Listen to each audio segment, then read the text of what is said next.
আমরা চাঁদাবাজ মুক্ত বাংলাদেশ চাই, জুলুম মুক্ত বাংলাদেশ চাই, ফ্যাসিজম মুক্ত বাংলাদেশ চাই, গুণ খুন খারাপি মুক্ত বাংলাদেশ চাই। আমরা নতুন ভোরের বাংলাদেশ চাই। ওই বাংলাদেশ পাওয়ার জন্য মুনকার প্রতিরোধে, অন্যায় প্রতিরোধে যদি বাঘের বাচ্চার মতো, আবু সাইদের মতো দুই হাত উঁচু করে বুককে টান টান করে প্রসারিত করে দাঁড়াতে হয়, রাজি আছো মুসলমান? কারা কারা রাজি? আল্লাহকে হাত দেখিয়ে প্রতিজ্ঞা করো।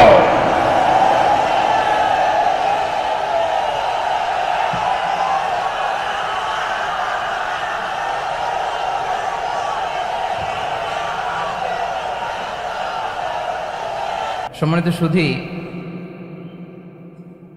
হযরতুল আল্লাম শহীদ মরহুম আল্লামা দেলওয়ার হোসেন সাঈদী রাহিমাহুল্লাহ, ওনার স্মৃতি বিজড়িত আজকের এই ঐতিহাসিক প্যারেড ময়দানের তাফসিরুল কোরআনের প্রোগ্রামে সব আছে। স্টেজ আছে, শ্রোতা আছে, প্যান্ডেল আছে, মিডিয়া কাভারেজ আছে, কিন্তু আমাদের কলিজার টুকরাটা আমাদের মাঝে নাই। আজকের এই প্রোগ্রামে আলোচক হয়ে এই চেয়ারে আমি না বসে ওই শ্রোতাদের কাতারে বসে যদি আমাদের আল্লামার নুরানি চেহারার দিকে তাকিয়ে ওয়াজ শুনতে পারতাম, আমাদের হৃদয়টা ঠান্ডা হয়ে যেত, আমাদের তৃষ্ণার্ত হৃদয় শান্ত হতো। সব আজকে আছে, কি যেন নাই, ঠিক কিনা বলেন? আল্লাহ তাআলা প্রতি 100 বছরে একজন মুজাদ্দিদ পাঠান, প্রতি 100 বছরে একজন মুজাদ্দিদ, যিনি সমাজকে সংস্কার করেন। আল্লামা দেলওয়ার হোসেন সাঈদী রাহিমাহুল্লাহ ছিলেন তেমন একজন মুজাদ্দিদ। চিৎকার করে বলেন ঠিক কিনা? উনি শিরক বিদআতের আস্তানাকে তছনছ করে দিয়েছেন, তাওহীদের বাণীকে সমুন্নত করেছেন, গণমানুষের কাছে তাফসিরুল কোরআনকে জনপ্রিয় করেছেন। আজীবন আজীবন তিনি ইসলামকে বিজয়ী শক্তি হিসেবে দেখার স্বপ্ন দেখতেন। এত প্রাঞ্জল ভাষা, এত চমৎকার আধুনিক প্রেজেন্টেশন, গণমানুষের কাছে কোরআনের তাফসিরকে এভাবে জনপ্রিয় করে তোলার মতো ব্যক্তিত্ব আল্লামা সাঈদী ছাড়া দ্বিতীয় কেউ এই বাংলার ভূখণ্ডে নাই। এই যে তাফসিরুল কোরআন, এই যে টার্মিনোলজি, এই টার্মটাই উনি আসলে জনপ্রিয় করেছেন। আমরা আগে জানতাম না যে এভাবে তাফসির করা যায়, এভাবে scientific indications of the Holi কোরআনকে মানুষের কাছে পেশ করা যায়, এভাবে এত জীবন ঘনিষ্ঠ করে, এত ইন্টারেক্টিভ করে কোরআনের কথাগুলো মানুষের কাছে উপস্থাপন করা যায়। উনি অন্যায়ের বিরুদ্ধে সবসময় সোচ্চার ছিলেন, প্রতিবাদী কণ্ঠস্বর ছিলেন। ওনার আলোচনা শুনলে দেহের রক্ত টকবক করে ফুটতে থাকতো। আল্লাহু আকবার, আল্লাহু আকবার, আল্লাহু আকবার। He was a strong mouthpiece of Islamic revivalism. Islamic জাগরণের স্ট্রং মাউথপিস ছিলেন আল্লামা সাঈদী রাহিমাহুল্লাহ। অনেক দোয়া পেয়েছেন, আমরা পড়েছি, এমন জীবন তুমি করিবে গঠন, মরণে হাসিবে তুমি, কাঁদিবে ভুবন। গোটা বিশ্বকে তিনি কাঁদিয়েছেন। আল্লামা যখন ইন্তেকাল করলেন, আমি তখন মালয়েশিয়া থেকে যুক্তরাষ্ট্রে একটা কনফারেন্সে যোগ দিতে যাচ্ছি, কাতার এয়ারলাইন্সে। মালয়েশিয়া থেকে দোহাতে নামলাম। দোহায় যখন আমার ট্রানজিট, তখন শুনতে পেলাম যে আল্লামা বিদায় নিয়েছেন। সোশ্যাল মিডিয়ায় শুনে বিশ্বাস করতে পারলাম না। মুহূর্তের মধ্যেই মাসুদ সাঈদী ভাইকে মেসেজ করলাম, উনি কোনো উত্তর দিতে পারলেন না। মাসুদ ভাইয়ের সাথে যখন কোলাকুলি করি, আমাদের শামীম ভাইয়ের সাথে যখন কোলাকুলি করি, মনে হচ্ছে আল্লামা সাঈদীর ঘ্রাণ পাই। শরীরটা লিটারালি কাঁপছিল, নিজেকে মানাতে পারছিলাম না, বিশ্বাস করতে পারছিলাম যে আসলে আল্লামা বিদায় নিয়েছেন। ইন দ্য মিন টাইম আমার সেকেন্ড ফ্লাইট, দোহা টু নিউ ইয়র্ক, 12 ঘন্টার ফ্লাইটে উঠলাম। ইন্টারনেট থেকে বিচ্ছিন্ন হলাম। নামার পরে শুনলাম আল্লাহু আকবার, যেখানে ওনাকে কবরস্থ করার কথা ছিল সেখানেও কবর দিতে দেয়া হয় নাই। ছবিগুলো দেখতে লাগলাম, হাসি মাখা মুখ, হাসি মাখা নিথর দেহটা, মরণে হাসিবে তুমি, কাঁদিবে ভুবন। From east to west, from north to south, the entire globe, গোটা বিশ্ব ওনার জন্য কেঁদেছে, গোটা বিশ্ব কেঁদেছে। কাবার গিলাফ ধরে ধরে মানুষ চিৎকার করেছে। এর চেয়ে শ্রেষ্ঠ মৃত্যুকার হতে পারে? আমাদের আল্লামার আর কি পাওয়ার ছিল বলেন? আর কি পাওয়ার ছিল? কুল্লু নাফসিন যায়িকাতুল মাউত, যারাই দুনিয়াতে আসবে তারা ইন্তেকাল করবে, এটা আমরা মেনে নেই, এটা আমরা জানি। কিন্তু অবাক করা বিষয় হচ্ছে আমরা আজও জানি না আমাদের আল্লামার মৃত্যু কি স্বাভাবিক হয়েছে নাকি এটা পরিকল্পিত মেডিকেল কিলিং ছিল। এটা যে পরিকল্পিত মেডিকেল কিলিং ছিল এটা ধারণা করার পেছনে অনেক কারণ আছে। তিনি আধিপত্যবাদের বিরুদ্ধে সোচ্চার ছিলেন, ফ্যাসিবাদের বিরুদ্ধে সোচ্চার ছিলেন, রাজনৈতিক প্রতিহিংসার শিকার ছিলেন।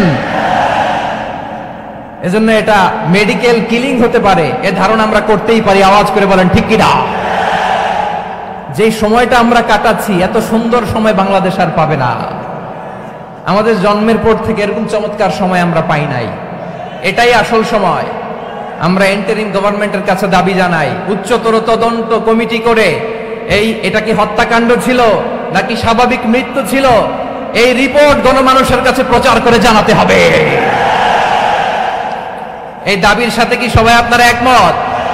কারা কারা একমত হাত তুলে দেখান।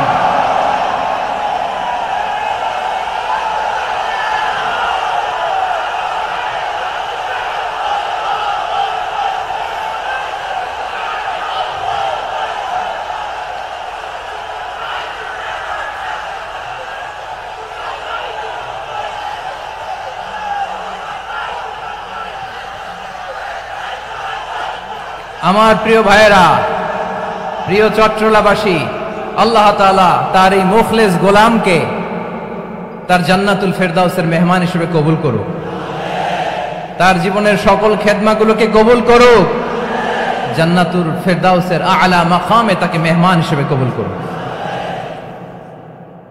আল্লামা শহীদ দেলোয়ার হোসেন সাঈদী রাহিমাহুল্লাহ, উনি ছাড়াও এই ঐতিহাসিক ময়দানে কথা বলেছেন আল্লামা লুৎফুর রহমান রাহিমাহুল্লাহ। চলে গিয়েছেন আমাদেরকে ছেড়ে। তিনি বলতেন, ইনশাআল্লাহ মিজান আবার আসবে। হুজুর আমি তো আসলাম, আপনি তো আমাদেরকে ছেড়ে চলে গেলেন। আল্লাহু আকবার, আল্লাহু আকবার, আল্লাহু আকবার। গলায় কোনো সুর ছিল না, সুর দিয়ে কথা বলতেন না, কিন্তু এত চমৎকার শব্দের বুনন, এত চমৎকার প্রেজেন্টেশন, এত চমৎকার ভাবে ঐতিহাসিক বর্ণনাগুলো তিনি উপস্থাপন করতেন। মন্ত্রমুগ্ধ হয়ে আমরা আল্লামা লুৎফুর রহমানের কথা শুনেছি। আমরা হযরতুল আল্লাম লুৎফুর রহমান রাহিমাহুল্লাহর জন্য এই বিশাল ময়দান থেকে দোয়া করছি, আল্লাহ তাআলা তুমি তোমার এই খাদেমকে জান্নাতের মেহমান হিসেবে কবুল করে নাও। আরো অনেক আল্লামারা এখানে কথা বলেছেন, বিশেষ করে বাইতুল শরফের মরহুম পীর সাহেব হুজুর থেকে শুরু করে আরো যারা যারা তারকাতুল্য ওলামায়ে কেরাম এই চট্টগ্রামের ময়দানে কথা বলেছেন, আলো ছড়িয়েছেন। আমরা এই লক্ষ লক্ষ তাওহীদি জনতাকে নিয়ে তাদের জন্য দোয়া করছি, আল্লাহ তাআলা ওনাদের জীবনের সকল ভুল ত্রুটি ক্ষমা করে দিয়ে তাদেরকে জান্নাতুল ফেরদাউসের মেহমান বানিয়ে নিক। আমরা এই ঐতিহাসিক প্যারেড ময়দানের প্রোগ্রাম থেকে স্মরণ করতে চাই 24-এর ছাত্র নাগরিক অভ্যুত্থানে আমার যে সমস্ত ছাত্র নাগরিক ভাইয়েরা দেহের তাজা রক্ত বিলি দিয়ে নতুন বাংলাদেশ আমাদেরকে উপহার দিয়েছে। বিশেষ করে আপনাদের এই চট্টগ্রামের শহীদ ফয়সাল, শহীদ ওয়াসিম সহ সকল শহীদকে আল্লাহ তাআলা কবুল করুক। আমরা সবাই পড়ি আমিন। প্রিয় ভাইয়েরা, আমি নগণ্য একজন কোরআনের ছাত্র, এত বিশাল মঞ্চে এত বড় প্ল্যাটফর্মে কথা বলা আমার জন্য সাজে না। তারপরও আমাদের মুরব্বীরা আমাদের ডানে বায়ে বসে আছেন, ওনাদের আদেশ ক্রমে, ওনাদের অনুমতি ক্রমে কিছু কথা আজকের এই ঐতিহাসিক প্রোগ্রামে আপনাদের সামনে উপস্থাপন করার চেষ্টা করব। ওমা তৌফিক ইল্লা বিল্লাহ। প্রিয় ভাইয়েরা, 5 দিন ব্যাপী এই তাফসিরুল কোরআনের প্রোগ্রামে অনেক ওলামা হযরত কথা বলেছেন। যারা কোরআন সুন্নাহ থেকে আমাদেরকে কোরআনের কথাগুলো শোনালেন, আমরা যেন সেগুলো আমল করতে পারি, আল্লাহ আমাদেরকে তৌফিক দান করুন। শুরুতে আমাদের নিয়তটাকে খালেস করে নেওয়া দরকার। এই যে গ্যাদারিং, এই যে হিউজ শোডাউন, এগুলো যদি আমাদের নিজেদেরকে পরিবর্তন না করে তাহলে এতে কোনো লাভ নাই। জোরে বলেন ঠিক কিনা? এই প্রোগ্রাম যদি আমাদের জীবনকে পরিবর্তন করে, আমাদের চিন্তার ডিএনএ কে চেঞ্জ করে দেয়, তাহলেই চট্টগ্রামের প্যারেড ময়দান সার্থক। আসুন আমরা চিন্তাকে খালেস করে নেই। আমরা সবাই নিয়ত করি যে যতটুকু কথা আমরা কোরআনের আলোকে শুনবো, আমলের নিয়তে শুনবো ইনশাআল্লাহ। বলেন সবাই। আপনারা সবাই ঠিকঠাক আছেন তো? কখন আসছেন আপনারা? সবাই আসছেন কখন? সকালে, কেউ দুপুরে, 9টায়? আল্লাহ আল্লাহ। দুপুরের খাবার খাওয়ার সুযোগ হয়েছিল? খান নাই? রোজা রাখছেন? আহা, আমি কি দিয়ে বিদায় দেব আমার এই ভাইগুলোরে? আল্লাহ তুমি আমার ভাইগুলোরে কবুল করো। ইসলামের পক্ষের এই গণজোয়ারকে আগামীর বাংলাদেশের ইসলামের জন্য তুমি কবুল করো। যেই ভালোবাসা ইসলামের জন্য হয়, যেই গণজোয়ার কোরআনের জন্য হয়, পৃথিবীর কোন শক্তি দিয়ে সেটাকে আটকানো যায় না। জোরে বলেন ঠিক কিনা? এজন্য গ্রাজুয়ালি, সিস্টেম্যাটিক্যালি, মেথোডোলজিক্যালি আমাদেরকে আগাতে হবে, শুধু আবেগ দিয়ে নয়। বিবেকেরও দরকার আছে না নাই? প্রিয় ভাইয়েরা, আসুন, আমাদের কথা অনেক বেশি, সময় অনেক কম। আমরা আর কাল বিলম্ব না করে মহাবিশ্বয় মহাগ্রন্থ আল কোরআন আল কারীম থেকে কিছু কথা শুনি। আমি যে টপিকটা নিয়ে আজকের ঐতিহাসিক চট্টগ্রামের প্যারেড ময়দানের তাফসিরুল কোরআন প্রোগ্রামে আলোচনা করব, সেটা হচ্ছে সূরাতু আন-নাহলের 90 নম্বর আয়াত নিয়ে কিছু কথা আমরা উপস্থাপন করবার চেষ্টা করব ইনশাআল্লাহ। আমার খুতবার শুরুতেই আপনারা মোটামুটি আন্দাজ করে ফেলেছেন যে আমি কি নিয়ে আলোচনা করব, কারণ যে আয়াতটি আমি তেলাওয়াত করেছি এই আয়াতটি প্রায়শই এই ভূখণ্ডে, এই বাংলাদেশে জুমার দিনে খতিব সাহেবরা দ্বিতীয় খুতবা শেষের দিকে পড়ে না? কি কমন পড়ছে? ইন্নাল্লাহা ইয়া'মুরু বিল আদলি ওয়াল ইহসান ওয়া ইতা'i যিল কুরবা ওয়া ইয়ানহা আনিল ফাহশাই ওয়াল মুনকারি ওয়াল বাগি ইয়া'iদুকুম লাআল্লাকুম তাযাক্কারুন। মুখস্থ আছে না সবার? আসুন আমরা এই আয়াতের সরল অর্থ, এর মর্মবাণী, এর সংক্ষিপ্ত তাফসীর সবাই মিলে আজকের এই প্রোগ্রাম থেকে উদ্ধার করার চেষ্টা করি। আপনারা মনোযোগী আছেন তো? ইনশাআল্লাহ। এই আয়াতটা অনেক কম্প্রিহেন্সিভ একটা আয়াত। সাইয়েদনা আব্দুল্লাহ ইবনে মাসউদ রাদিয়াল্লাহু তাআলা আনহু উনি বলেছেন, ইন্নাহা মিন আজমাই আয়াতিল কুরআন, এটা কোরআনের সবচেয়ে জামে মানে আয়াত। যদিও ছোট্ট আয়াত, অল্প কিছু কথামালা, কিন্তু তিনি বলতেন এটা কোরআনের সবচাইতে জামে মানে সবচেয়ে কম্প্রিহেন্সিভ একটা আয়াত, যেখানে কথা কম, শব্দ কম, কিন্তু এটার দোতনা, এটার আবেদন, এটার মিনিং অনেক বেশি। সুবহানাল্লাহ। এই আয়াতে আল্লাহ তাআলা বেসিক্যালি আমাদেরকে তিনটা বিষয়ে আদেশ করেছেন আর তিনটা বিষয়ে বারণ করেছেন, মানে নিষেধ করেছেন। আওয়াজ করে বলুন, আদেশ করেছেন কয়টা? প্রিয় চট্টলার ভাইয়েরা, আমার মতো এই যে 3 আঙ্গুল উঁচু করে বলেন, আদেশ করেছেন কয়টা? আবার নিষেধও কয়টা? মানবো তো আমরা ইনশাআল্লাহ? বলেন সবাই। 3 do's and 3 don'ts, do's and don'ts, 3টা আদেশ, 3টা নিষেধ। এই 3টা আদেশ আর 3টা নিষেধের ভেতরে আল্লাহ তাআলা গোটা ইসলামী শরিয়ার মূল নির্যাসকে ঢুকিয়ে দিয়েছেন। সুবহানাল্লাহ। এই ছোট্ট একটা আয়াতে গোটা ইসলামী শরিয়ার, the gist, the cream of the creams, গোটা ইসলামী শরিয়ার মূল নির্যাসকে আল্লাহ ঢুকিয়ে দিয়েছেন। 3টা আদেশ আর 3টা নিষেধ। আসুন আমরা সরাসরি কোরআন থেকে শুনি, সবাই পড়ুন। আউযু বিল্লাহি মিনাশ শাইতানির রাজীম। বিসমিল্লাহির রাহমানির রাহিম। ইন্নাল্লাহা ইয়া'মুরু বিল আদলি ওয়াল ইহসানি ওয়া ইতা'i যিল কুরবা ওয়া ইয়ানহা আনিল ফাহশাই ওয়াল মুনকারি ওয়াল বাগি ইয়া'ইযুকুম লা'আল্লাকুম তাযাক্কারুন।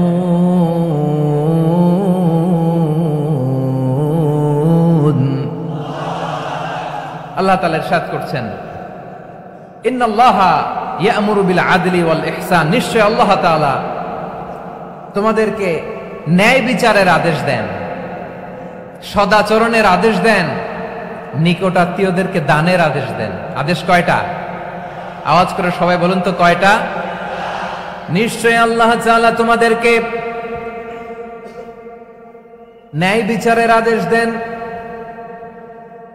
সদাচরণের আদেশ দেন, তিনি তোমাদের নিকটাত্মীয়দেরকে দানের আদেশ দেন, আর তিনি তোমাদেরকে অশ্লীলতা থেকে নিষেধ করেন, মন্দ কাজ থেকে নিষেধ করেন, অবাধ্যতা সীমা লঙ্ঘন থেকে নিষেধ করেন। তিনি তোমাদেরকে উপদেশ দেন যাতে তোমরা শিক্ষা গ্রহণ করো। সুবহানাল্লাহ। উপদেশ দিচ্ছে স্বয়ং কে? 3টা জিনিসের আদেশ। ইয়া'মুরু বিল আদল, সুবিচার ন্যায় বিচারের আদেশ তিনি দেন, ইহসানের আদেশ দেন, যাতে আমরা ইহসান করি, একে অপরের প্রতি সুবিচার করি, মহানুভবতা দেখায়, অনুগ্রহ দেখায়, আর নিকট আত্মীয়দেরকে যেন আমরা দান করি। এই তিনটা আদেশ তিনি দিয়েছেন। আর কোন তিনটা জিনিস থেকে তিনি বারণ করেছেন? অশ্লীলতা, ফাহশা, মুনকার, মানে সব মন্দ আর অসৎ কাজ, এগুলো থেকে তিনি আমাদেরকে বারণ করেন। ওয়াল বাগি, অবাধ্যতা, সীমা লঙ্ঘন, এই তিনটা কাজ থেকে তিনি আমাদেরকে বারণ করেন। তিনি আমাদেরকে উপদেশ দেন, স্বয়ং আল্লাহ তাআলা আমাদেরকে উপদেশ দেন, যাতে করে আমরা শিক্ষা গ্রহণ করি। সুবহানাল্লাহ পড়ে। তাহলে আসুন আমরা ধরে ধরে একটা একটা করে সামনের দিকে আগাই। আল্লাহ তাআলা প্রথমে আমাদেরকে আদেশ দিয়েছেন আদালের, ইন্নাল্লাহা ইয়া'মুরু বিল আদল। আওয়াজ করে বলুন আল আদাল। সবাই পড়ুন আল আদাল। আমরা উর্দু জানি, হিন্দি জানি, অনেকে ইংরেজিও জানি, কিন্তু আরবি শব্দগুলো আমাদের মুখ দিয়ে বেরোতে চায় না। আওয়াজ করে বলুন আল আদাল। মাশাআল্লাহ, ইন্নাল্লাহা ইয়া'মুরু বিল আদল। আল্লাহ তাআলা আমাদেরকে আদলের আদেশ দেন। আদল অনেকে না বুঝলেও আদালত শব্দটা বুঝবেন। আদালত, আদালত, আদালত বুঝেন না? যেখানে বিচার কার্যের ফয়সালা করা হয়, কোর্ট কাচারি আদালত, এটা তো ভেরি কমন। এটা শুনছেন না সবাই? আদালত, যেখানে ন্যায় বিচার হবে, সুশাসন হবে। কিন্তু ভাগ্যের কি নির্মম পরিহাস, ওখান থেকে মিথ্যা সাক্ষী দিয়ে মনমতো রায় দিয়ে দেয়া হয়। এগুলোর পরিবর্তন হওয়ার দরকার আছে না নাই? প্রিয় ভাইয়েরা, আদালত, আল আদল, ইংরেজিতে বলে জাস্টিস, ন্যায় বিচার, সুবিচার, সুশাসন, জাস্টিস, আল আদল। সব জায়গায় এই জাস্টিস থাকা দরকার। Justice should be prevail in the society. The mission of all prophet was to uphold the justice. সব নবীর মিশন ছিল এই জাস্টিসকে, আদালকে, সুশাসন আর সুবিচারকে নিশ্চিত করা। পড়েন সুবহানাল্লাহ। And the core message of every divine scripture was to uphold justice. পৃথিবীর সব আসমানি কিতাবের মূল শিক্ষা ছিল এই জাস্টিসকে সমাজে এনশিওর করা, সুবিচার, সুশাসনকে এনশিওর করা। তাহলে প্রিয় ভাইরা, আমরা বুঝতে পারলাম আল আদল শব্দের মানে হচ্ছে ইনসাফ বা সুবিচার বা ন্যায় বিচার। এটা হচ্ছে একটা general meaning, very general meaning. আপনি যদি ইন ডেপথ বুঝতে চান, আরো ভেতরে যান, তাহলে আদল মানে হচ্ছে সমন্বয়, আদল মানে হচ্ছে ভারসাম্য, ব্যালেন্স। আদল মানে হচ্ছে মধ্যম পন্থা। সুবহানাল্লাহ পড়েন। কারণ সব সময় সমান সমান হইলেই সুবিচার হয় না। কথা কি বুঝতেছেন? ইসলামের দ্য কনসেপ্ট অফ আদল, এটা এমন আদল, এটা সব সময় সমান সমান নয়। যখন সমান সমান দেয়া দরকার, ইসলাম সমান সমান দেয়। যখন ব্যালেন্স করা দরকার, চেক এন্ড ব্যালেন্স, সমন্বয়, ভারসাম্য করা দরকার, তখন ইসলাম ভারসাম্য করে দেয়। এটার নাম আদল। সুবহানাল্লাহ। সহজ করে আপনাদেরকে বুঝাই। যেমন ধরুন, একটা পরিবারের 3 জন সদস্য, স্বামী, স্ত্রী আর সন্তান। তাদের সকালবেলার ব্রেকফাস্টে, স্বামীর সকালের নাস্তায় স্বামীর 3টা রুটি লাগে, স্ত্রীর 2টা লাগে, আর সন্তানের 1টা রুটি লাগে। এখন আমি যদি সমান সমান করে আদল করতে চাই, সবাইকে যদি 3টা করে রুটি দেই, তাহলে স্বামী বেচারার জন্য ঠিক আছে? কি বলেন?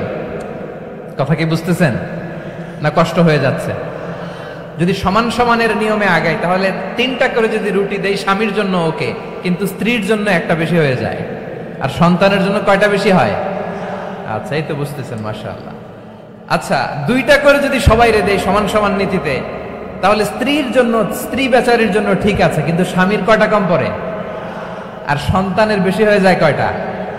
আচ্ছা, সমান সমান নীতিতে সবাইকে যদি সকালের নাস্তার জন্য 1টা করে রুটি দেই, সন্তানের জন্য ঠিক আছে, কিন্তু স্ত্রী বেচারির কম পড়ে কয়টা? স্বামীর কম পড়ে কয়টা? 2টা। কথা কি বুঝতেছেন? আর আমি যদি স্বামীকে দেই 3টা, স্ত্রীকে দেই 2টা, আর সন্তানকে দেই 1টা, তাহলে কারো অপচয় হবে না। যার যতটুকু দরকার ঠিক ততটুকুই কাজে লাগবে। চিল্লায় বলেন ঠিক কিনা? এটাই হচ্ছে ইসলামের আদল, যেখানে যার যতটুকু দরকার তাকে সেখানে ঠিক ততটুকু দিয়ে দেওয়ার নামই হচ্ছে আদল। চিল্লায় পড়েন আল্লাহু আকবার। রব্বুল আলামিন বলেন, ইউসিকুমুল্লাহু ফি আওলাদিকুম লিযযাকারি মিসলু হাযযিল উনসায়াইন। আল্লাহ তোমাদেরকে ওসিয়ত করেন, তোমাদেরকে আদেশ দেন, উত্তরাধিকার সম্পদ যখন বন্টন হবে, ছেলেরা যতটুকু পাবে, মেয়ে পাবে তার অর্ধেক। সুবহানাল্লাহ বলেন। দেখেন, ছেলে যদ্দূর, মেয়ে অর্ধেক, ছেলে ডবল পাবে। আপাত দৃষ্টিতে মনে হয় এখানে অবিচার হয়েছে, কিন্তু আসলে কি অবিচার হয়েছে? আপনি বিয়ের ক্ষেত্রে যান, ওইখানে আবার ছেলে মোহরানা দেয়, মেয়ে সেখানে মোহরানা পায়। তাহলে চেক এন্ড ব্যালেন্স, ভারসাম্য, ব্যালেন্স, মধ্যম পন্থা এখানে আছে না নাই? এটাই হচ্ছে ইসলামের আদল। আল্লাহ তাআলা এই আদলের আদেশ দিয়েছেন, সুবিচার, ন্যায় বিচার, সুশাসন এবং ভারসাম্যের আদেশ দিয়েছেন। প্রিয় ভাইয়েরা, একটি শান্তিময় সমাজ, একটা সমৃদ্ধ সমাজ, একটা মানবিক সমাজ যদি আমরা পেতে চাই, এই আয়াতের মধ্যে যতগুলো পয়েন্ট আছে সবগুলোর বাস্তবায়ন লাগবে। কথা বুঝতে পেরেছেন? বলেন, আওয়াজ করে বলেন, আমরা একটা শান্তির সমাজ চাই কি চাই না? আমরা একটা সমৃদ্ধ বাংলাদেশ চাই কি চাই না? আমরা একটা মানবিক বাংলাদেশ চাই কি চাই না? এই আয়াতে আল্লাহ তাআলা একটা মানবিক সমাজের রূপরেখা টেনেছেন। তার প্রথম কথা হচ্ছে ইন্নাল্লাহা ইয়ামুরু বিল আদল। আল্লাহ তাআলা তোমাদেরকে আদলের নির্দেশনা দেয়, সুবিচার, সুশাসনের নির্দেশনা দেয়। যে সমাজে আদল থাকে না, সেই সমাজে জুলুম মানুষের ঘাড়ে চেপে বসে। আদলের বিপরীত হচ্ছে জুলুম। আদলের বিপরীত কি? জুলুম বা জাওর, অত্যাচার, অবিচার, বৈষম্য। এই যে বৈষম্য বিরোধী ছাত্র আন্দোলন কেমন পড়ছে? এই যে একজন সমন্বয়ক তো দেখা করলো আমার সাথে। জুলুম মানে হচ্ছে বৈষম্য। বৈষম্যের স্থান ইসলামে নাই, অবিচারের স্থান ইসলামে নাই, জুলুমের স্থান ইসলামে নাই। আল্লাহ তাআলা বলেন যে আমি জুলুমকে নিজের জন্য হারাম করেছি এবং তোমাদের জন্য হারাম করেছি। বিশ্বনবী ফরমান, আল্লাহ তাআলা বলেন হাদিসে কুদসিতে, ইয়া ইবাদি ইন্নী হারামতুয যুলমা আলা নাফসি ওয়া জাআলতুহু বাইনাকুম মুহাররামান ফালা তাযালামু। আমার গোলামেরা শোনো, নিশ্চয় আমি আল্লাহ তাআলা জুলুমকে আমি আমার উপরে হারাম করেছি, অনুরূপভাবে জুলুম করাকে তোমাদের উপরেও হারাম করেছি। ফলে ফালা তাযালামু, তোমরা একে অপরের সাথে জুলুম করো না। নির্দেশনাটা কার? খবরদার, জুলুমের সাথে আমাদের কোনো সম্পর্ক নাই। আল্লাহ তাআলা আদলের আদেশ দিয়েছেন, আদালতের আদেশ দিয়েছেন, সুশাসনের, ন্যায় বিচারের আদেশ দিয়েছেন। ইন্নাল্লাহা ইয়ামুরু বিল আদল। আমাদেরকে আদল প্রতিষ্ঠা করতে হবে। জুলুমের সাথে ইসলামের কোনো সম্পর্ক নাই। আল্লাহ তাআলা জালিমদের জন্য কঠিন শাস্তি প্রস্তুত করে রেখেছেন। যারা এই আদলকে ভুলুণ্ঠিত করে জুলুমের রাস্তায় হাঁটতে চায়, তাদের প্রাপ্য কিয়ামতের ময়দানে বুঝিয়ে দিবে কে? আল্লাহ তাআলা তাদের প্রাপ্যকে বুঝিয়ে দিবেন। এজন্য বিশ্বনবী বলে, খবরদার, তোমরা ইনসাফ করবে, আদল করবে, জুলুম করবে না। আয-যুলমু যুলুমাতুন ইয়াউমাল কিয়ামা। জুলুম কিয়ামতের দিন অন্ধকার হয়ে জালিমের ঘাড়ে চেপে বসবে। আবার বিশ্বনবী বলতেন, ইত্তাকি দাওয়াতাল মাজলুম। খবরদার, তোমরা মজলুমের কান্নাকে ভয় করো। ফাইন্নাহু লাইসা বাইনাহু ওয়া বাইনাল্লাহি হিজাব। কেননা মজলুমের কান্নার মাঝে আর আল্লাহর আরশের মাঝে কোনো পর্দা থাকে না। বিশ্বাস হয়? এই কথা বিশ্বাস হয়? এর জলজন্ত প্রমাণ তো আমরা নিজেরাই দেখলাম। হ্যাঁ, মজলুমের কান্না ফুলে ফেপে মহিরুহ হয়ে, পাহাড়ের মতো হয়ে, বিস্ফোরিত হয়ে জালিমের মসনদকে ছারখার করে দিয়েছে। এর প্রমাণ তো আমরা নিজেরাই তো দেখলাম। জালিমের পরিণতি কি হয় আমরা জীবদ্দশাই তো দেখলাম। এমনও কোনো জুলুম নাই যে হয় নাই, ঠিক কিনা বলেন? আহারে জুলুম, আহারে জুলুম। রিসেন্টলি আয়নাঘরের কিছু ছবি প্রকাশিত হয়েছে সোশ্যাল মিডিয়ায়, দেখেছেন আপনারা? হ্যাঁ, ছোট্ট একটা জায়গা, স্বাধীন মানুষকে প্রাণীর মতো, পাখির মতো খাঁচায় বন্দি করে রেখেছে। কখন দিন কখন রাত কিচ্ছু জানে না, কখন দিন কখন রাত কিছু জানে না। বছরের পর বছর কেটে গিয়েছে। এক্সট্রা জুডিশিয়াল কিলিং এর কোনো হিসাব নাই। বিচার বহির্ভূত হত্যা, এনফোর্স ডিসঅ্যাপিয়ারেন্স, গুম, যেটা সবচাইতে বড় মানবতা বিরোধী অপরাধ। কত মানুষ যে গুম হয়েছে তার কোনো ইয়ত্তা নাই। যেই ফ্যামিলির সদস্য গুম হয়েছে, তারা কি ওই লোকটার জন্য মাগফিরাতের দোয়া করবে নাকি সুস্বাস্থ্যের দোয়া করবে তারা নিজেরাও জানতো না। কারণ জানে না ও বেঁচে আছে না মরে গেছে। আহা, বিডিআর নওজওয়ানদের যারা ছাড়া পেল দেখলাম বিনা অপরাধে, কোনো অন্যায় ছাড়া, অপরাধ ছাড়া তাদের জীবন থেকে, তাদের তারুণ্যের, তাদের যৌবনের 15 বছর, 16 বছর, 17 বছর নাই। 6 মাস বয়সের ছোট বাচ্চাকে রেখে জেলে গেছে। 6 মাসের মেয়ে বেরোয় দেখে মেয়ের বয়স 17 বছর। মেয়ে বাবারে চিনে না, বাবা মেয়েরে চিনে না। মেয়েকে এখন বিয়ে দিয়ে আরেক ছেলের হাতে তুলে দিবে। মেয়ের শৈশব বাবা দেখে নাই, মেয়ের কৈশোর বাবা দেখে নাই, মেয়ের তারুণ্য দেখে নাই। আরেক যুবককে দেখলাম 14 বছরের 14 দিনের সংসার, 2 সপ্তাহের সংসার শেষে জেলে গেছে। কত যুবকের যে স্ত্রী চলে গিয়েছে ফ্যামিলি ছেড়ে, কারণ জানে না তো কবে আসবে, কি হবে, কেউ জানতো না। দাম্পত্য জীবনের মাত্র 14 দিনের স্মৃতি, এই স্মৃতিকে আঁকড়ে ধরে এক বোন 16টা বছর, 17টা বছর কাটিয়ে দিয়েছে। আমি নিউজটা দেখে ভাবলাম, আমার এই বোনের প্রতিটি দিন কিভাবে কেটেছে, প্রতিটি রাত কিভাবে কেটেছে, প্রতিটি ক্ষণ কিভাবে কেটেছে। বিশ্বনবী বলেছেন, ইত্তাকি দাওয়াতাল মাজলুম ফাইন্না লাইসা বাইনাহু ওয়া বাইনাল্লাহি হিজাব। মাজলুমের কান্নাকে ভয় করো, কারণ মাজলুমের কান্না আর আল্লাহর মাঝে কোনো পর্দা থাকে না।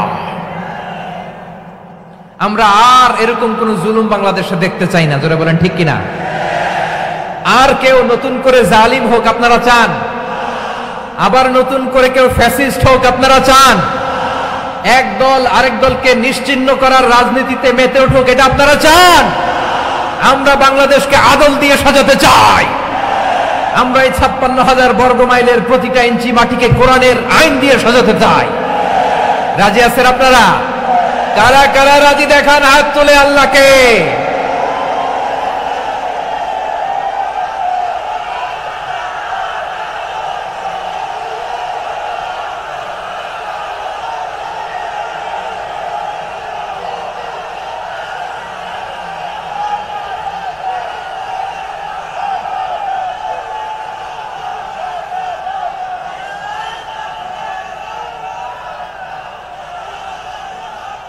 বসুন আমার প্রিয় বীর চট্টলার তৌহিদি মুসলমান, আমরা আর নতুন করে কেউ জালিম হোক এটা চাই না। নতুন করে আবার কেউ ফ্যাসিস্ট হোক আমরা চাই না। এক দল আরেক দলকে নিশ্চিহ্ন করার রাজনীতি করুক আমরা চাই না। আমরা সুশাসনের বাংলাদেশ চাই। আমরা মানবিক বাংলাদেশ চাই। আমরা একটা সমৃদ্ধ বাংলাদেশ চাই। আমরা বিশ্বের বুকে সম্মান নিয়ে মাথা উঁচু করে দাঁড়াতে চাই, ঠিক কিনা বলেন? আল্লাহ বললেন, এটা যদি তোমরা চাও, একটা সমৃদ্ধ সমাজ যদি বিনির্মাণ করতে চাও, মানবিক সমাজ যদি বিনির্মাণ করতে চাও, আমি তোমাদেরকে সেজন্য প্রথমে আদালতের নির্দেশ দিলাম। ইন্নাল্লাহা ইয়া'মুরু বিল আদল, নিশ্চয় আল্লাহ তাআলা তোমাদেরকে ন্যায় বিচার, সুশাসন এটার আদেশ দেন। সুবহানাল্লাহ। আদাল, ন্যায় বিচারের আদেশ আল্লাহ তাআলা কোরআনের বিভিন্ন আয়াতে দিয়েছেন। আল্লাহ তাআলা বলছেন, ইন্নাল্লাহা ইয়া'মুরুকুম আন তুআদ্দুল আমানাতি ইলা আহলিহা ওয়া ইযা হাকামতুম বাইনান নাসি আন তাহকুমু বিল আদল ইন্নাল্লাহা নি'ম্মা ইয়া'iদুকুম বিহি ইন্নাল্লাহা কানা সামিআন বাসীরা। আল্লাহ তাআলা বললেন, আল্লাহ আদেশ দিচ্ছেন, যে ব্যক্তি আমানতের হকদার তার হাতে তোমরা আমানত পৌঁছে দাও। আর যখন তোমরা বিচার কার্য করবে, বিচার ফয়সালা করবে, আদালতের সাথে করো। সুবহানাল্লাহ বলেন। ওয়া ইযা হাকামতুম বাইনান নাসি আন তাহকুমু বিল আদল, আদালতের সাথে করবা। আল্লাহ তাআলা বলেন, যারা জাজ হবে, বিচারক হবে, তাদের যদি বাদী বিবাদীর কারো সাথে শত্রুতা থাকে, কারো সাথে যদি কোনো ধরনের রেষারেষি থাকে, আল্লাহ বলেন বিচার কার্য করতে যে ওই শত্রুতা রেষারেষির কারণে আদালতের বাইরে যে অবিচার করে বিচার করো না। ওয়ালা ইয়াজরিমান্নাকুম শানাআনু কওমিন আলা আল্লা তা'দিলু ই'দিলু হুয়া আকরাবু লিত্তাকওয়া ওয়াত্তাকুল্লাহা ইন্নাল্লাহা খাবীরুম বিমা তা'মালুন। খবরদার কোন জাতির প্রতি, কোন গোষ্ঠীর প্রতি, কোন গোত্রের প্রতি আক্রোশ যেন তোমাদেরকে ন্যায় বিচার থেকে দূরে সরিয়ে না দেয়, বরং আমি আল্লাহর আদেশ হলো ই'দিলু, তোমরা আদল করো, ন্যায় বিচার করো, সুবিচার করো, সুশাসন প্রতিষ্ঠা করো। হুয়া আকরাবু লিত্তাকওয়া, এটাই তাকওয়ার সবচেয়ে কাছাকাছি। সুবহানাল্লাহ বলেন। কোরআনের বিভিন্ন আয়াতে আল্লাহ তাআলা স্পেসিফিকলি ধরে ধরে বিচার করার সময় আমরা যেন আদল করি সেটা বলেছেন। কোরআনের কোন কোন জায়গায় আল্লাহ তাআলা এই আল আদল শব্দটা ব্যবহার করেছেন। আবার একই জিনিস ইনসাফ, সুবিচার, সুশাসন, ন্যায় বিচার, ন্যায় পরায়ণতা বুঝাতে আল্লাহ তাআলা কখনো কখনো আল কিসত শব্দটা ব্যবহার করেছেন। আওয়াজ করে সবাই বলুন আল কিসত। প্রিয় ভাইরা, সবাই আওয়াজ করে আমার সাথে সাথে বলুন আল কিসত। আল্লাহ তাআলা বলেন ওয়া ইন হাকামতা ফাহকুম বাইনাহুম বিল কিসতি ইন্নাল্লাহা ইউহিব্বুল মুকসিতিন। যখন তুমি বিচার করবে, বিশ্বনবীকে উদ্দেশ্য করে অ্যাড্রেস করে বললেন, নবী হে, ইহুদিরা কোনো বিষয়ে মীমাংসার জন্য যদি আপনার দরবারে আসে, যদি বিচার করতে হয়, খবরদার অবিচার করবেন না। ফয়সালা যেটা করবেন কিসতের সাথে করবেন, ন্যায় পরায়ণতার সাথে করবেন, কারণ ইন্নাল্লাহা ইউহিব্বুল মুকসিতিন, নিশ্চয় আল্লাহ রাব্বুল ইজ্জাত ন্যায় পরায়ণশীলদেরকে বড্ড ভালোবাসেন। সুবহানাল্লাহ বলেন। ন্যায় পরায়ণ লোকদেরকে আল্লাহ তাআলা বড্ড ভালোবাসেন। অন্য আয়াতে আল্লাহ তাআলা বলছেন وَنَضَعُ الْمَوَازِينَ الْقِسْطَ لِيَوْمِ الْقِيَامَةِ فَلَا تُظْلَمُ نَفْسٌ شَيْئًا।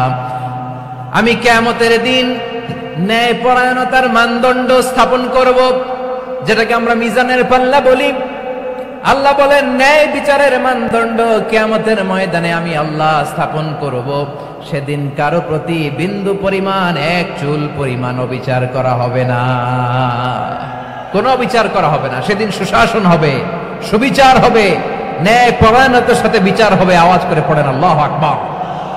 তাহলে প্রিয় ভাইরা, যে তিনটি বিষয়ে আল্লাহ তাআলা আমাদেরকে আদেশ দিয়েছেন, তার প্রথমটা হচ্ছে আদালত, ইনসাফ, সুবিচার, ন্যায় বিচার। এটা আমরা চাই কি চাই না? বিশ্বনবী ন্যায় বিচার, ন্যায় পরায়ণতা, সুশাসন প্রতিষ্ঠিত করেন কি করেন নাই? আপনারা বিশ্বনবীর সিরাত যারা পড়েছেন, আপনি দেখবেন বিশ্বনবীর সিরাতের পরতে পরতে, বাকে বাকে, সিরাতের বাকে বাকে এই আদালতের নমুনা মেলে। সুবহানাল্লাহ বলেন। ছোট্ট একটা নমুনা রাসূল সাল্লাল্লাহু আলাইহি ওয়াসাল্লামের আসিরা আল আতরা থেকে ছোট্ট একটা নমুনা আপনাদের খেদমতে এখানে উপস্থাপন করি। বিশ্বনবী সাল্লাল্লাহু আলাইহি ওয়াসাল্লাম মক্কা বিজয় করলেন ৮ম হিজরিতে। মক্কা বিজয় শেষে তিনি কয়েক সপ্তাহ মক্কাতে অবস্থান করলেন। ইন দ্য মিন টাইম মক্কার একটা ভেরি প্রেস্টিজিয়াস এন্ড ডিগনিফাইড ফ্যামিলির নারী চুরিতে ধরা পড়ল। কিসে ধরা পড়ল? সবাই বলেন কিসে? আমাদের সমাজে আসেনি এটা? আছে? ছোট না বড়? হ্যাঁ, হিসাব করে শেষ করা যায় না। ৩.৫ লাখ কোটি টাকা নাই উন্নয়ন প্রকল্পের নামে, উন্নয়ন প্রকল্পের নামে ৩.৫ লাখ কোটি টাকা নাই। ৩.৫ লাখ কোটি টাকা লিখতে পারবেন আপনি? একটানা লিখতে পারবেন? বুঝতেছেন কত বড় সংখ্যা? হ্যাঁ, বনু মাখজুমিয়া গোত্রের এক নারী মক্কায় চুরিতে ধরা পড়ল। বলেন তো চুরি করলে বিধান কি? কি কাটতে হবে? চুরির বিধান হলো হাত কেটে দাও। তাও সেটা গোপনে নয়, প্রকাশ্যে জনসম্মুখে হাত কেটে দাও। বনু মাখজুমিয়া গোত্রের নারী যখন চুরিতে ধরা পড়লো, সাহাবারা চিন্তায় পড়ে গেলেন। সবেমাত্র মক্কার লোকেরা কালিমা পড়ে মুসলমান হয়েছে, ইসলামের আইন কানুন তেমন জানে না, ইসলামী শরিয়ার সাথে বেশি পরিচিত নয়। এখন যদি বিশ্বনবী চুরির যেই বিধান এটা যদি কায়েম করে হাত যদি কেটে দেয়, না জানি মক্কার লোকেরা আবার বিগড়ে যায়, না জানি মক্কার লোকেরা আবার মুরতাদ হয়ে যায়, না জানি মক্কার লোকেরা ইসলাম থেকে দূরে সরে যায়। চলো চলো, সাহাবীরা মিলে পরামর্শ করলেন, চলো বিশ্বনবীর কাছে যে বলি, ও নবী, শুধু কেবলমাত্র একমাত্র এই নারীর জন্য চুরির হাত কাটার বিধানটা আপনি একটু থামিয়ে দেন। চুরির হাত কাটার যে বিধান এইখানে একটু রহিত করে দেন, বাকিগুলা কইরেন, মদিনাতে যে চলবে কিন্তু মক্কায় এবারের জন্য মাফ করে দেন। কিন্তু কে বলবে? এই যে পরামর্শ, সাজেশন, এটা কে দিবে বিশ্বনবীর কাছে? সাহাবারা চিন্তায় পড়ে গেলেন। আল্লাহর নবীর সামনে দাঁড়িয়ে আল্লাহর দেয়া হুদুদ, আল্লাহর দেয়া বিধান থামিয়ে দেওয়া, মাফ করে দেওয়া, এই কথা বিশ্বনবীর সামনে বলার সাহস তো কেউ রাখে না। কেউ কেউ বলল, বিশ্বনবীর পালক পুত্র যায়েদ বিন হারেসার সন্তান উসামারে বিশ্বনবী নাতির মতো আদর করে, বড্ড বেশি ভালোবাসে উসামারে। এজন্য সাহাবারা উসামাকে বলতো হিব্বু রাসূলিল্লাহ, বিশ্বনবীর ভালোবাসা। কি বলতো? সাহাবীরা বললেন, বিশ্বনবীর ভালোবাসা হিব্বু রাসূলিল্লাহ, উসামারে পাঠাও। উসামারে বিশ্বনবী নাতির মতো স্নেহ করে, মায়া করে, ভালোবাসে। আমরা পারবো না, উসামা পারবে। সবাই মিলে ফুলিয়ে ফুসিয়ে ওসামাকে, ছোট্ট ওসামাকে রাজি করালো। ওসামা এমন এমন কথা যে তুমি বিশ্বনবীর কাছে বলতে হবে, পারবা নাকি? ওসামা বলে, পারবো। সাইয়েদনা ওসামা রাদিয়াল্লাহু তাআলা আনহু তরুণ সাহাবী বিশ্বনবীর কাছে গেলেন, যে বললেন, নবী, বনু মাখজুমিয়া গোত্রের এক নারী চুরিতে ধরা পড়েছে, এবারের জন্য কি এই মহিলাটারে মাফ করে দিলে হয় না? এবারের জন্য একটু ক্ষমা করা যায় না নবী? বিশ্বনবী বলেন, আতাশফাউ ফি হাদ্দিম মিন হুদুদিল্লাহ, তোমার এত বড় সাহস উসামা, তুমি আল্লাহর হাত, আল্লাহর দেয়া বিধান, এটার ব্যাপারে সুপারিশ করতে এসেছো? তোমরা কি জানো তোমাদের আগে যত কওম, যত গোত্র, যত জনপদ ধ্বংস হয়েছে তার কারণ ছিল তাদের মধ্যে গরিবরা অন্যায় করলে তারা বিচার করত, আর ধনীরা অন্যায় করলে তারা মাফ করে দিত। খবরদার!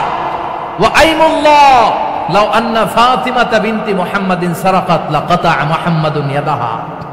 বিশ্বনবী বললেন, আরে ওসামা, বানু মাখজুমিয়ার ওই প্রেস্টিজিয়াস এন্ড ডিগনিফাইড ফ্যামিলির মেয়ে তো দূর কি বাত, অনেক দূরের কথা।